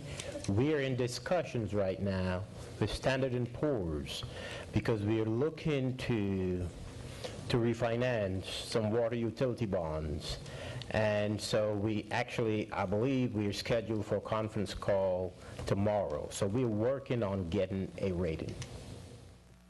Do you think the fact that we were without a rating, do you think that will impact us in borrowing the 1.2? I can't say that. What will influence the process is the kind of rating that we receive after providing the financial data that has been requested and the verbal responses when we do have that conference call.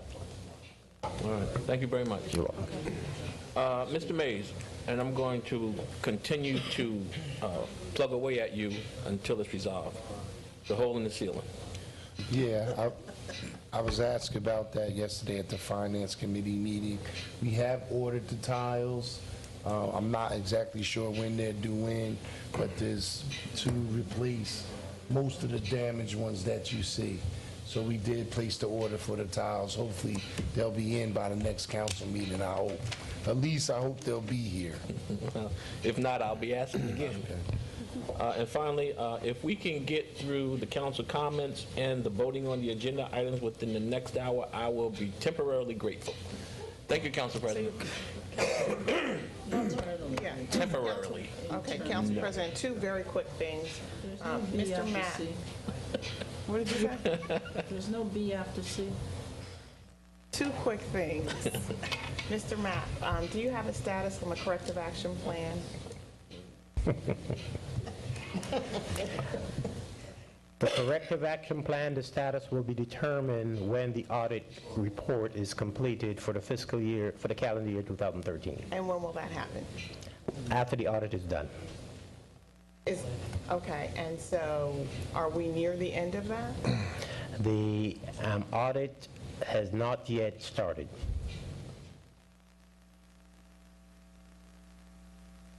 Okay, I'll ask you again next meeting. Okay.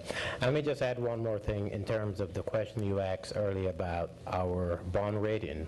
When I came here in 2012, I spoke to both Moody's and Standard & Poor's to try to determine what our bond rating was, and I was told that we hadn't issued bonds in such a long time that there was no rating that they had available for us at the time. So I just wanted to add that as well. Thank you, I appreciate it. Any more questions? Yeah. No more questions. Just wanted to make an announcement that the Orange Municipal Democratic Committee is holding a breakfast this weekend at the Elks Club from about 9 to 12. Starting at 9 o'clock. 9 to 12, and everyone is invited. Please come out and attend. Thank you. Please, a caveat there, please say it is not free. Oh, it is not free. It is $25. $25 per person. It is. And tickets can be purchased through? At the door. Okay. And is that it, Councilman? That's it. Councilman Marable? That's cheaper than McDonald's these days. I only want to offer condolences to the family and friends of Joanne Brannon. If you have been in Orange for 50 years or more, you know the Brannon family. They are closely linked to the city of Orange. Joanne graduated from Orange High School. She was in the medical field. She was also, though, an adoptive parent, a foster parent, and later an adoptive parent, and has done good work with young ladies throughout this area for a very long time. I think many of us knew her, and if you attended her wake or funeral, you probably saw people from Orange that you didn't know were still alive. I mean, people I hadn't seen in 30, 40 years were there. So I just want to acknowledge and extend condolences to the Brandon family. As was said over and over again at her funeral, she was a diva. Councilwoman? Yes. Can I just ask Mr. Mays one quick question? Mr. Mays. Councilman Corbett? Yes. You want to get out of here? Go ahead. I'll be temporarily grateful. Okay. Councilwoman Easton? Mr. Mays, the computer for the planning board, do you know what the status of that? Yeah, I checked that today. The computer, it appears that it was in the system and somebody wiped it out by mistake. So it's going to be put back in there tomorrow, and I need to go in and re-A it. So then it will be ordered? Yes. Okay, thank you. Director Sims?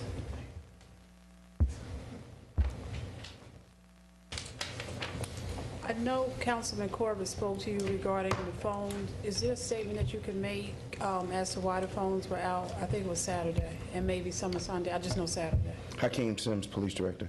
And if that happens, people can dial and still get 911, even though. The problem with the phone system was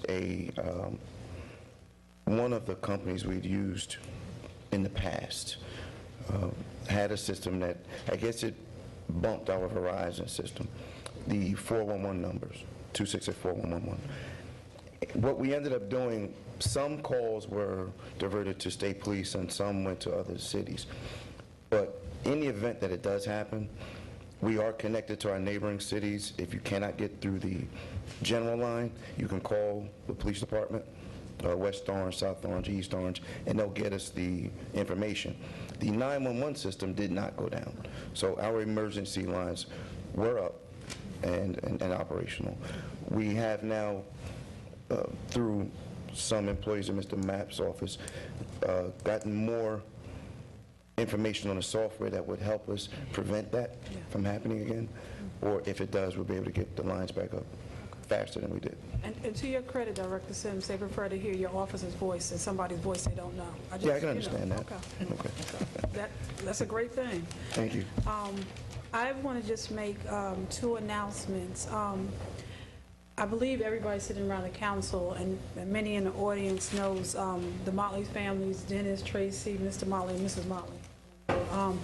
And Dennis, the son, was the owner of J&A's, and many of us had attended J&A's, which used to be, in your day, Friends, I believe.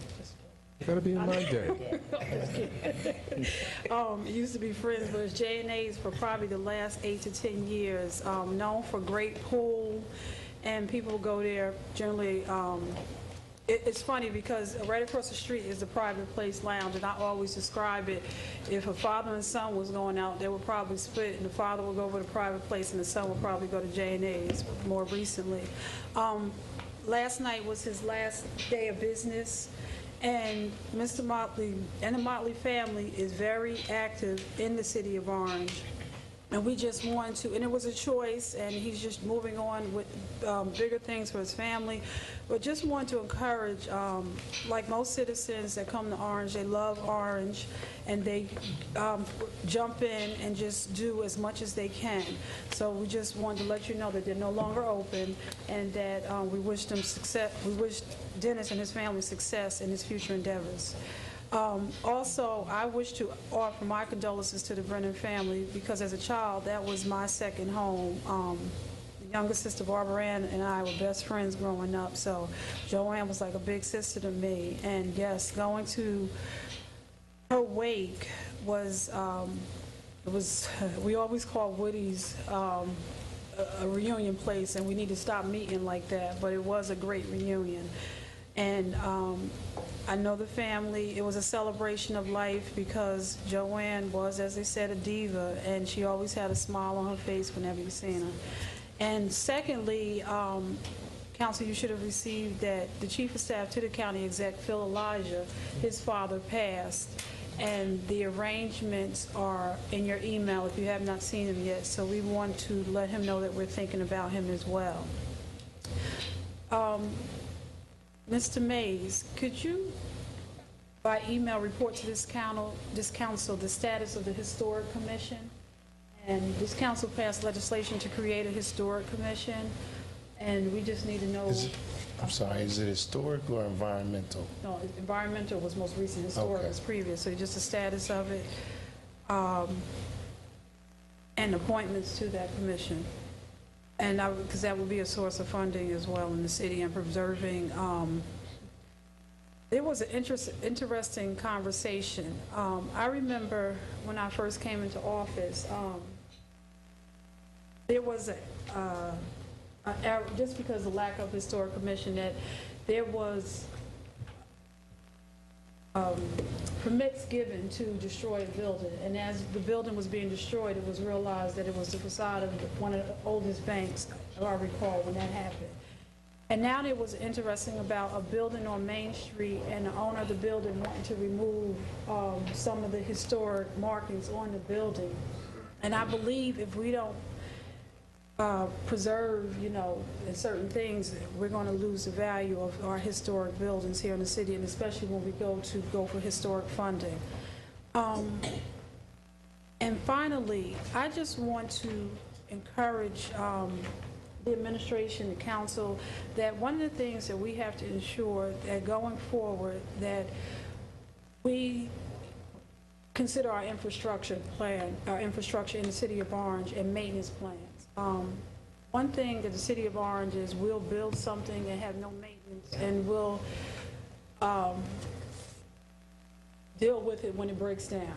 And that's not a way to, you don't do it with your personal things, so we shouldn't do it as representatives of the people of Orange's possessions. And I just think that that's something that we really have to pay close attention to, because it does cost us a very large amount just because we don't have maintenance plans in place, and we don't maintain our different properties or possession, the boilers and things within our buildings, or Freddie Pohill, one of the things I said, Public Works is the keeper of all of our facilities. And Marty, I would love to see, Director Mays, I apologize, if you are able to exercise and look at all of your facilities and come back with a report to this council, so things aren't blindsiding you as well.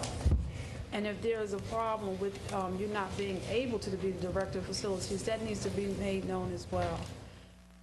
Finally, as everybody knows, in March last year, the Federal Health Care Act passed, and March 31st is the deadline for enrolling.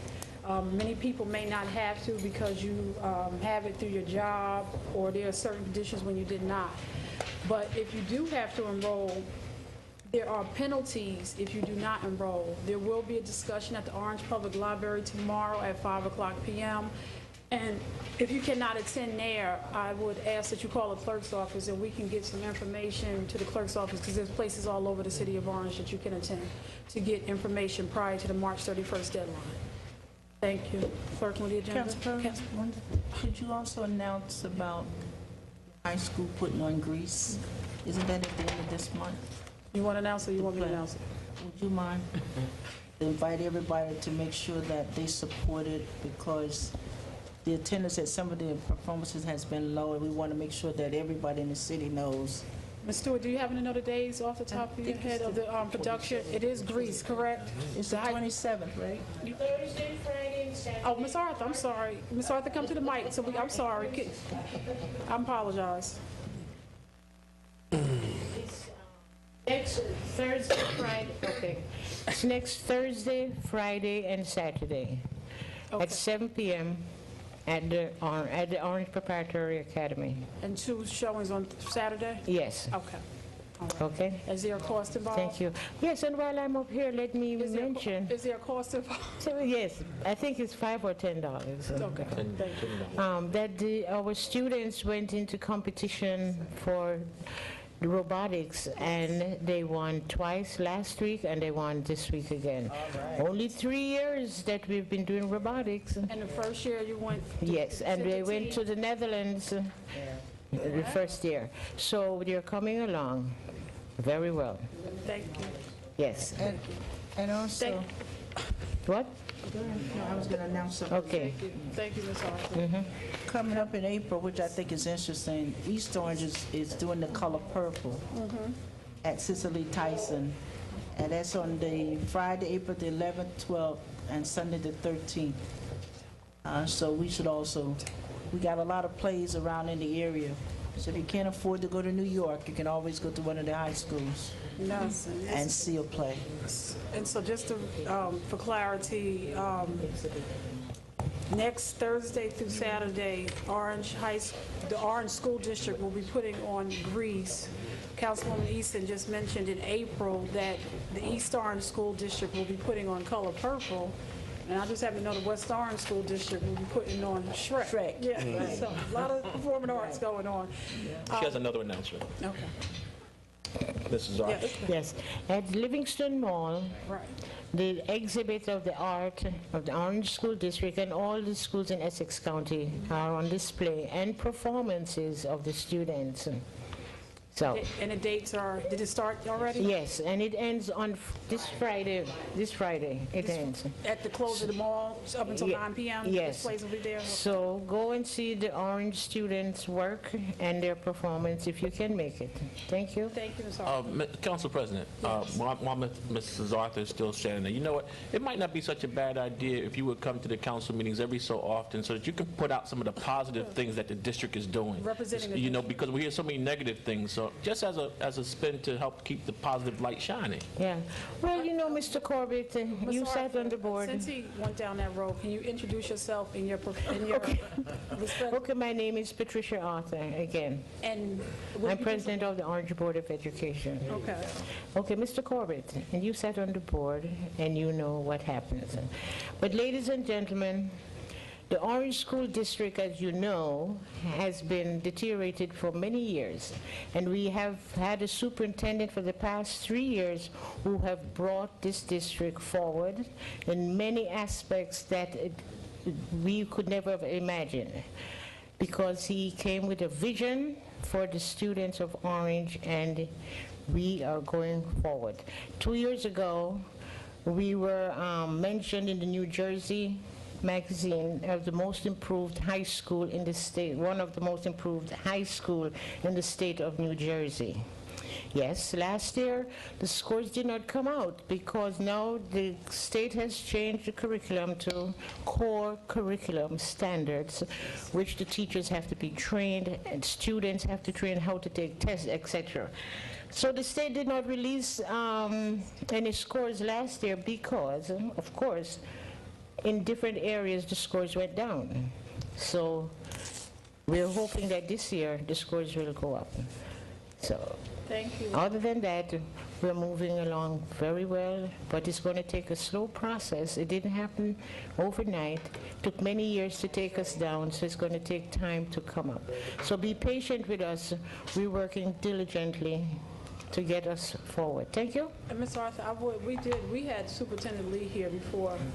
We just have to, because once he starts talking, he starts talking, and it ended up in that. But we would like to have, so people will know what's going on. And the Board of Ed meetings are The second Tuesday of every month. and everybody could make their, they can go before the board if they have any questions, but that does not prevent you from coming here and talking. And more people tend to come here because it's televised, so it would be helpful. Maybe you can come the same night Director Sims comes, okay? Okay. All right, Madam President. Or you can get a delegate, you know, you can assign someone to come and just give us some information Okay. periodically. All right, thank you. You're welcome. All right. We'll work on it, okay? Thank you. Council, before we move the agenda, I need to take a motion for a 5-minute break. We need this break. Can we motion to close council comments and then take the break? You don't never take a motion to close Yeah, council comments. You don't have to do a motion to close council comments. We just want I need, council, we are wasting time. I just need a motion to adjourn. Motion for a 5-minute break. Second. Second by Councilwoman Jones Bell. All in favor? Aye. 5 minutes. Thank you. Thank you. Sooner. 5 minutes.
suspend. We need a motion to suspend the rules to add proposed ordinance It's on. 7-2014 to the agenda. Right. Right. Is there a motion? I said move. Moved by Councilwoman Jones, second by I don't- Councilwoman Butler. I don't see 2014. 7, proposed 7-2014. Oh, okay. Okay. Roll call. Councilman Abdul Rashid is absent. Don't I get it on the motion? I'm sorry, I apologize on the motion. I just want to know the urgency, the importance of it, so that the public can know as well. Councilman, we have several emergencies. We have several important matters. We're trying to keep in line with the construction for the Tony Galento Plaza. And for the record, if there are other proposed resolutions, that's because it's the last time in the month to present the transfer of funds, the emergency appropriation to have spending in April, and the other one is to honor somebody. And there's a memo in front of you stated. Is there anything else on the motion? I can certainly go with 3, but I can't go with 4. Because the We're fourth not even there, we're just doing All a right, proposal for 7-. All righty, Is there okay. any on the motion? Seeing none, roll call, Councilman Abdul Rashid. Councilman, I'm sorry. Councilman Corbett? Yes. Councilwoman Easton? Yes. Councilwoman Butler? In favor? Councilwoman Jones Bell? Yes. Councilman Marable? Yes. Council President Williams? Yes. Okay, motion carries. Ordinance 7-24 has been added to the agenda. Council President, just for the public's sake, you want to read what that is? We're going to do it. We have to do it. We have to do the whole, we're going to vote on the whole No, motion. I'm just saying, read And the it was out- title. It was That's all. already, we put them out there in the hallway for the Oh, public okay, to... all right. Just in case somebody wasn't in the hallway, we just read what it was. We have to do it on, we're voting on it. Yeah. We have to vote on everything. Yes, it's going to be written. Yeah, so that's the last one. Okay. I'll go in order.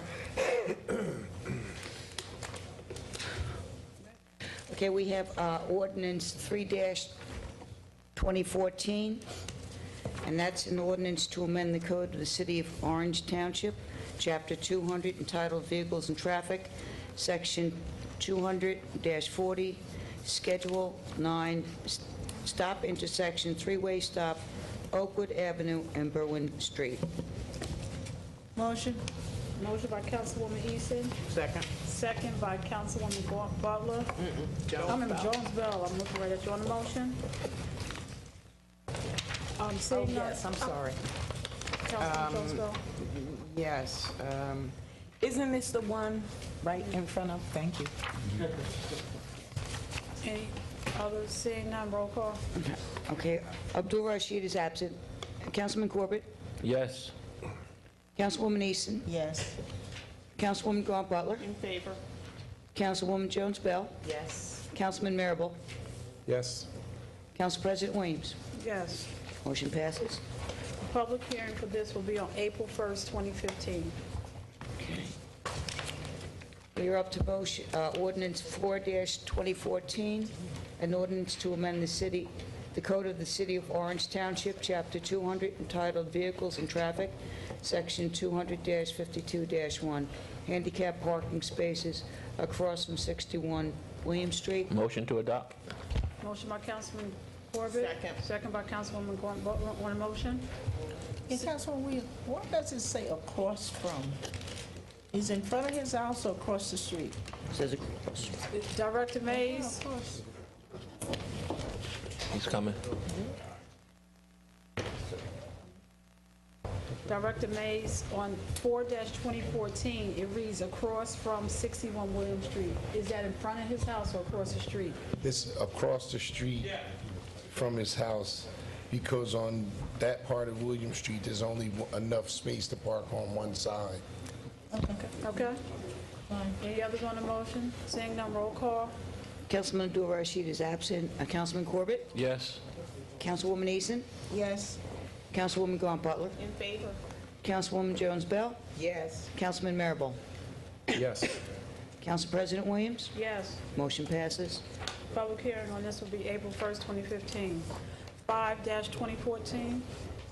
That is an ordinance to amend Chapter 200 of the Code of the City of Orange Township by amending Section 200-68, establishing a permit parking area in the municipal parking plaza, number 9, providing 20 parking spaces for displaced Tony Galanto parking permit holders or other commuters, as needed. Motion to adopt. Motion by Councilman Corbett. Second. Second by Councilwoman Easton. On the motion? Seeing none, roll call.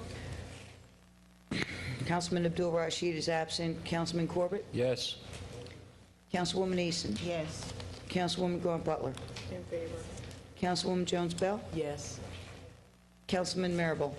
I'm going to abstain. Council President Williams?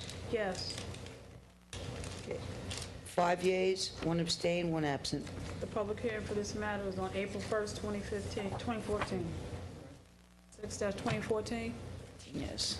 You ready? An ordinance to amend Chapter 200 of the Code of the City of Orange Township by amending Section 200-68, establishing a temporary parking permit area in the municipal parking plaza number 3, and in the municipal parking plaza number 4, providing 20 parking spaces in each lot for displaced Tony Galanto parking permit holders, to allow them to park in the municipal parking lots during the construction of the Tony Galanto Transit Village project. Motion to adopt. Second. By Councilman Corbett, second by Councilwoman Jones Bell. On the motion? Mr. Mobley?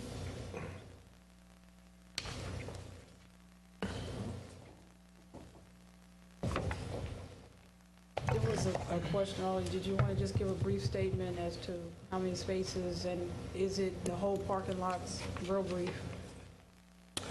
Council President, it's only 20 spaces in each lot, temporary during the period of construction for the Tony Galanto Transit Village project. Once the project is complete, those people who are parking in lots 3 and 4 will have an opportunity to go back and park at the new commuter park, or the new parking that RPM will make available for them. In lot number 9, which is on Railroad Place, right now, we are not collecting any revenue for that parking. So people come there very early in the morning, they park all day, and at least this way we will be able to receive some revenue for the people who park there during the period of construction, and even after that, for just that one parking facility, number 9. Thank you very much. Any other on the motion? Seeing none, roll call. Councilman Abdul Rashid is absent. Councilman Corbett? Yes. Councilwoman Easton? Yes. Councilwoman Grant Butler? In favor? Councilwoman Jones Bell? Yes. Councilman Marable? I abstain. Council President Williams? Yes. 5 yeas, 1 abstain, 1 absent. Public hearing, again, is April 1st, 2014. Ordinance 7-2014. Yes. An ordinance of the City of Orange Township authorizing the execution of an amended and restated financial agreement with Orange Condominium Urban Renewal, LP, and granting an amended tax exemption for Phase 1B of the Tony Galanto Transit Village project. Motion to adopt on first reading. Second. Motion by Councilman Corbett, second by Councilwoman Easton. On the motion? Council President? Councilman Marable? Council President, I have raised the issue at these meetings on several occasions, trying to ascertain when we're going to arrive at, and ultimately what is the official name of this development going to be. And I've been very patient in that regard. I'm not suggesting it is not or should not be named Tony Galanto. I thought, though, there was an agreement or an understanding that there would be a process whereby we arrived at that. And there's some history of concern in this regard, even as it relates to a prior RPM project, which wound up getting named I think improperly so, with absolutely no input from anyone other than one individual. And I'd like to know if anyone here knows, I know we have an RPM representative, if there is a plan or a process or a time frame whereby we're going to get to that answer. Because in some people's mind, a name is insignificant. Not to William Shakespeare. You know, I think names are very important, and it becomes the legacy of the city of Orange. And I'd just like to know, at what point, are we going to wait till the thing is built and then figure it out, or when? Mr. Portelli?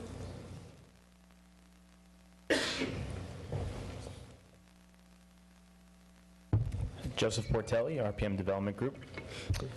Councilman Marable, I agree with you that the name is important. We have not lost sight of it. We've just been very focused on getting ready for construction. And, you know, the ownership entity names are not necessarily what the project will be named. It's just legal entities for accounting and business purposes.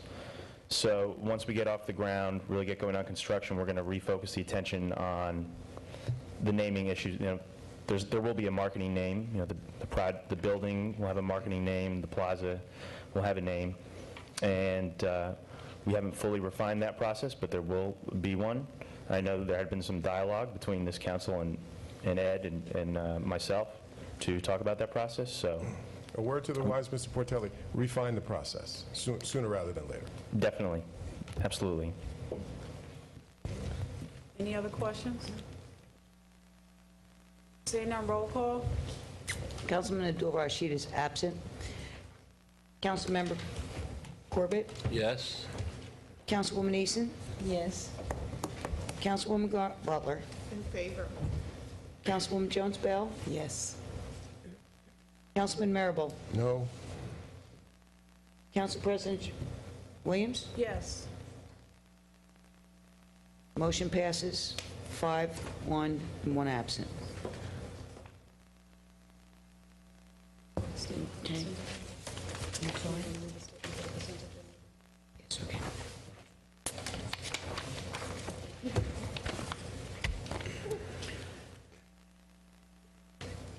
All items listed with an asterisk are considered to be routine by the City Council and will be enacted by one motion.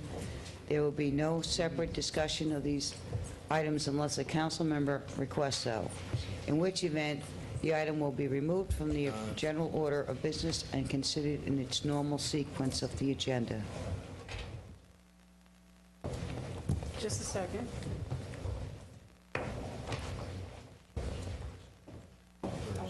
And I'm sorry, we forgot to state that the public hearing on 7-2014 is April 1st, 2014.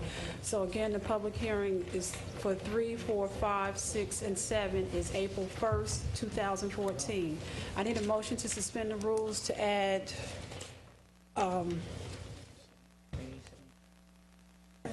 73, 74, and 75. Is there a motion? I'm sorry. Resolutions. I was confused about something. Move. Oh, wait, stop a second, stop.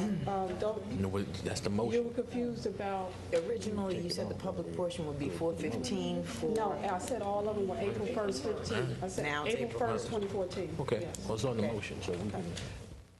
I'm sorry. I need a motion to suspend the rules to add Resolution 73, 74, and 75 to the agenda. Is there a motion to suspend the rules? Point of order. Can you do it on the motion? No, I just need to understand something. Quick question, and if we don't want to add all 3, You can remove, can you add them and remove one and just vote it down if you don't want it?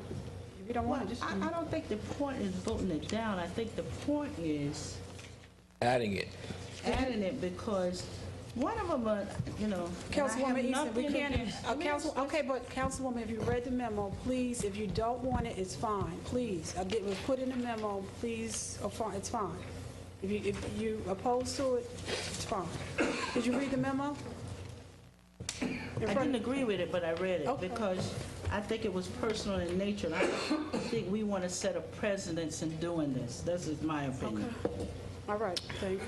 All right, so For the sake of having a long conversation, proposed ordinance 73 and 74, can I have a motion to suspend the rules and add 73 and 74 to the agenda? Move.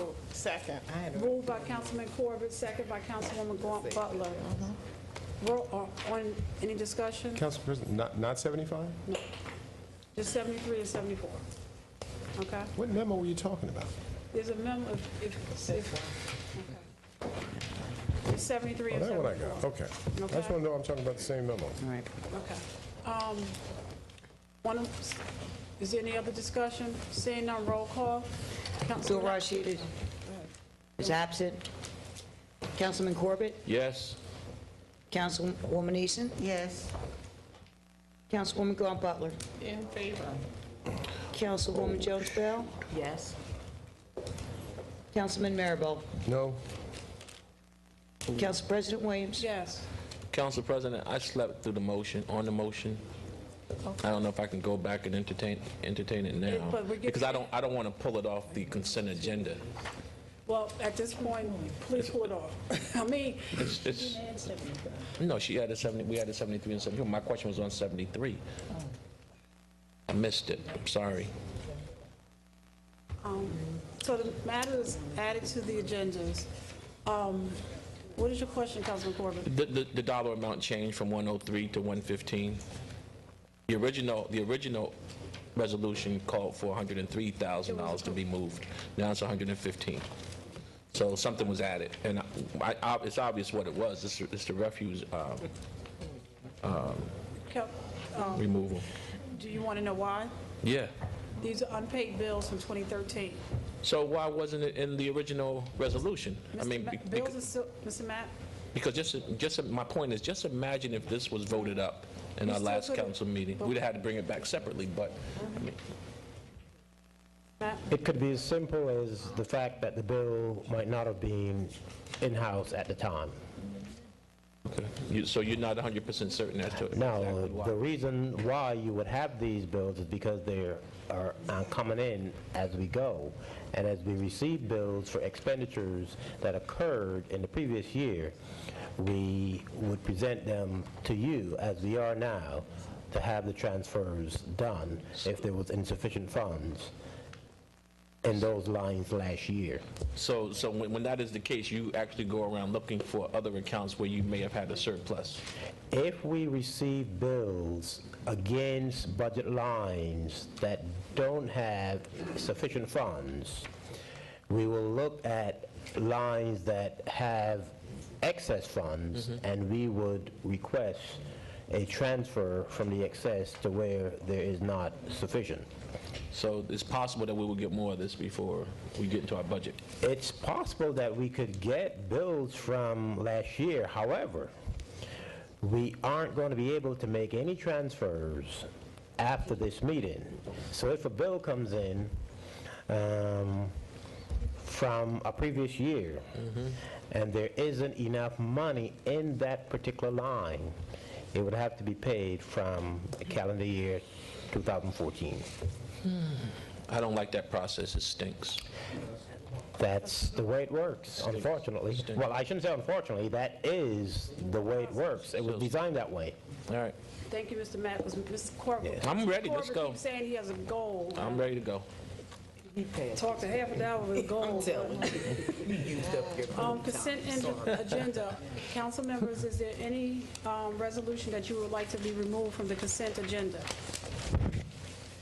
We can remove 73 and 74, right? Blank. Requires two-thirds vote. You don't have to remove it. No, you don't. No, you don't have to really.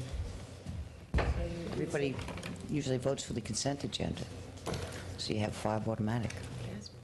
Six. Well, Or you're sure 6. everybody's going to vote for it. You can't assume that. Well, Councilwoman Easton, the correct question, if you're not sure that you're going to vote for it, then you should remove it, because if nobody else, if you're going to vote for it, then there's no problem. So if it stays on the consent agenda, that gives you clarity that everybody is voting for it, because it's not removed. A separate vote.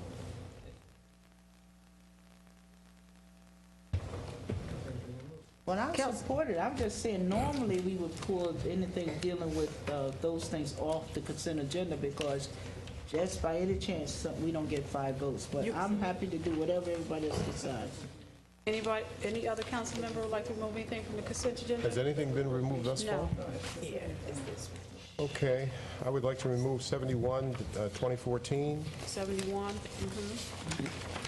73, 2014, 74, 2014. Thank you. Council members, is there any others? 74. Okay. 73 and 74. So what's been removed from the consent agenda is 71-2014, 73-2014, 74-2014.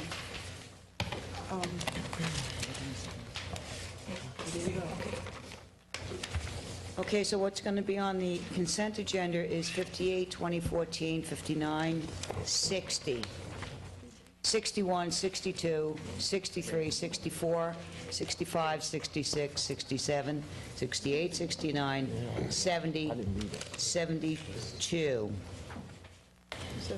dash 2014. Motion. Move. Moved by Councilman Cook, second by Councilwoman Jones Bell. All in favor? Aye. Any opposed? 71-2014, a resolution. A resolution approving the bill list for council meeting vote on March 18, 2014, dated March 13, 2014, and approving checks issued by the Finance Department in accordance with Ordinance 2-95 for a grand total of $5,602,717.47. Move. Moved by Councilman Corbett, second by Councilwoman Easton. On the motion, Yes. Councilwoman Jones Bell. Council President, I just, I saw this entry and it just kind of frightened me. It's page 2 of the bill list, and it says Atlantic Tactical Holster for P229 right hand for $8,000 because the left hand one is underneath for $237. So I don't understand unless that's for several. Director Matt, is that, I believe that's equipment for the police department, is that several? Is that many holsters? Many. Council President, I would defer that to... Director Sims? That's correct. Is he here? He left. Councilman Corbett, do you know? I don't know. They just received new guns, so that's the holsters. So it must be many holsters. It's many, yeah, it's not Okay. for just one. Because most people are right-handed. Right. So they probably had to have one left-handed. So I wanted to see this holster for $8,000 for one. Yeah, Okay. It's multiple. And we will say, we will thank Councilwoman Easton for taking the charge for the police department to ensure in the last budget that this was one of the things that was in there. It was very annoying doing it, but it got done. Thank you, Councilwoman Easton. You're welcome. Thank you. Thank you. You're welcome. Any other questions? No. Roll call. Councilman Abdul-Rashid is absent. Councilman Corbett? Yes. Councilwoman Easton? Yes. Councilwoman Grant Butler? In favor. Councilwoman Jones Bell? Yes. Councilman Marable? No. Council President Williams? Yes. Motion passes 5 yeas, 1 nay, 1 absent. Motion to extend the meeting. Second. That's right. Motion by Councilman Corbett, second by Councilwoman Jones Bell. Motion to extend. Roll call. Councilman Abdul Rashid is absent. Councilman Corbett? Yes. Councilwoman Easton? Yes. Councilman Marable? Yes. Councilwoman Jones Bell? Yes. Councilwoman Vaughn Butler? Yes. And I also. Motion carries 6 yeas, 1 absent. Okay. Resolution 73-2014. Got it. Now, what's A that? resolution for the transfer of appropriation reserves. Move. Moved by Councilman Corbett, second by Councilwoman Easton. On the motion? Seeing none, roll call. Councilman Abdul-Rashid is absent. Councilman Corbett? Yes. Councilwoman Easton? Yes. Councilwoman Grant Butler? In favor? Councilwoman Jones Bell? Yes. Councilman Marable? Yes. Council President Williams? Yes. Motion carries I'm baffled, 6-1. I'm Okay, baffled. just wait till the next one, then we can help you not be baffled. I'm only I don't understand why we took it off the consent agenda if we all voted yes. Because people have the right to do an individual vote, sir. Everybody voted yes. Proposed 74-2014. A resolution for emergency temporary appropriations to the calendar year 2014 budget for the month of April. Move. Oh, and the amount? Wait. I'm sorry. I'm sorry. Resolution totals $8,530,773. I'm sorry. $8,530,573. Is there a motion? I'm sorry. Move. Councilman Corbett, second by Councilwoman Jones Bell on the motion. Council Councilman Marable? Council President, we have asked and asked for financial information. We've heard from Mr. Mapp, and his response has been, notwithstanding what seemed like his initial willingness to provide it, that I think his answer now is go see the mayor. Through our request to Mr. Mapp, the mayor certainly has had to have been aware that we've asked for salary information, Sandy funding, the distribution of it. When you're not provided with those types of things that you ask for, one of two things is possible. Mr. Babb, did you want to? No, I'm not No, because finished. you stopped, so I... But I'm not asking him a question.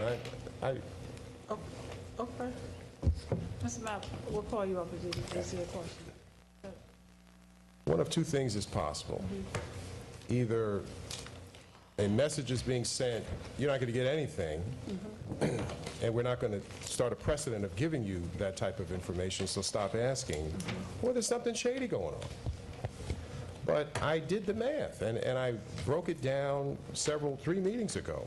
You know, the amount that we were paying in a 2-week period for salaries in the mayor's office, for example, when multiplied times 26, was significantly less than the amount that we were funding, or that had been budgeted.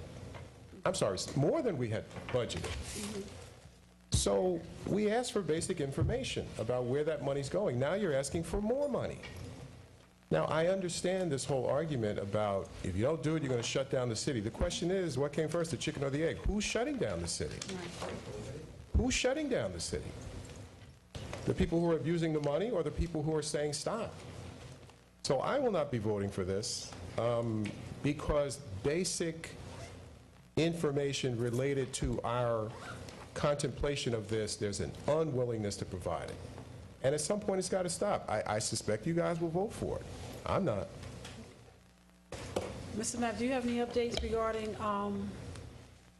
the requests? I know Mr. Feld said there was outstanding OPRA that was basically the same as the requests that have been made by council members in terms of salary. There is an ongoing request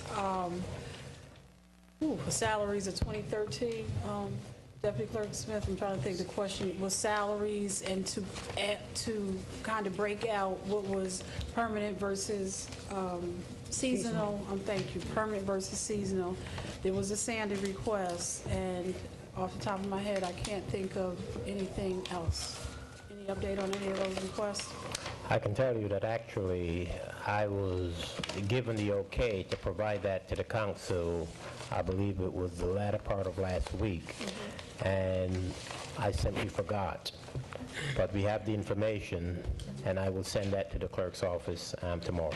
And of all the reports I just requested, are we going to get all of that? In terms of OPRAs, I can't speak to OPRAs. No, I said the salary, I requested salary, and to be broken out by seasonal versus permanent. The information that was requested a couple meetings ago pertaining to Hurricane Sandy and pertaining to salaries that were on the bill list at the time, that's the information that I'm referring And to. I'm sure you get a monthly email from Ms. Smith regarding a request that I had made regarding salaries. There's a request I recall that was made by you, and that information would have to be done by Human Resources, and I don't believe that information is available. Okay. And why wouldn't that information be, why wouldn't salary information by permanent versus seasonal be available for 2013? The information would have to come from Human Resources, and I don't believe it is available at this time. The way you requested the information, from what I recall, the information doesn't exist in that fashion. It has to be put together. Okay, and it's been approximately... Since August. Since August that we requested, and is there a reason, I mean, because it's to me, do you have an Excel sheet of all of the employees? I'm not the keeper of that information, I can tell you that. Okay. Well, can we see if it's in Excel, and I'm sure it can be exported from ADP to Excel and then segregated by permanent. I'll follow up with sorted, I'm sorry. personnel to see where that stands, but I don't have the answer in terms of the ready availability of the information that you requested. But what the council will get no later than Friday is the Sandy report and what else? And the salary information that was requested on the bill list of a couple meetings ago. And you'll give me and will you also be able to give me try to give me an update regarding the report I'm asking? I will. Okay. Where's the question? Thank you. You're welcome. Councilman Williams? Yes. Just to go back, prior to you, we asked for, way back when, a copy of the payroll. What happened to that? Are you referring to the same payroll that I just made reference to? No. She asked for hers broke down in a different. I asked for a copy of the ones that you sent, the ADP gives, a copy of the payroll. Payroll register. Yeah. For Payroll register. For what period of time? Because there's a payroll register for each pay. You can't give a year-to-date one? I don't know if we get that report from ADP. I can check. We do get a payroll register every 2 weeks. I don't know if there's one that is a year-to-date report. Well, could you check to see if there's year-to-date? If not, then we probably want one that would end in December. Yeah. I can certainly speak to our payroll and look to, so you're looking for a year-to-date register through the end of December 2013? Right. Yeah, you said Yeah, that'd be good. Right. That'd be good. Okay. I'll make note of that, and I will inquire of that tomorrow. Yes, President. Mr. Mapp, just so you know, my question at the time, I believe that first meeting in February dealt with a 2-week pay period. I would actually be more interested in the smaller, more finite pay period. You said a short while ago you didn't have any questions, so I'm sorry? You said you didn't have any questions. I was mainly addressing I didn't have any questions when you were standing there while I was talking. I didn't have any questions then. So what would you like now? What I just asked you for. If you will repeat that.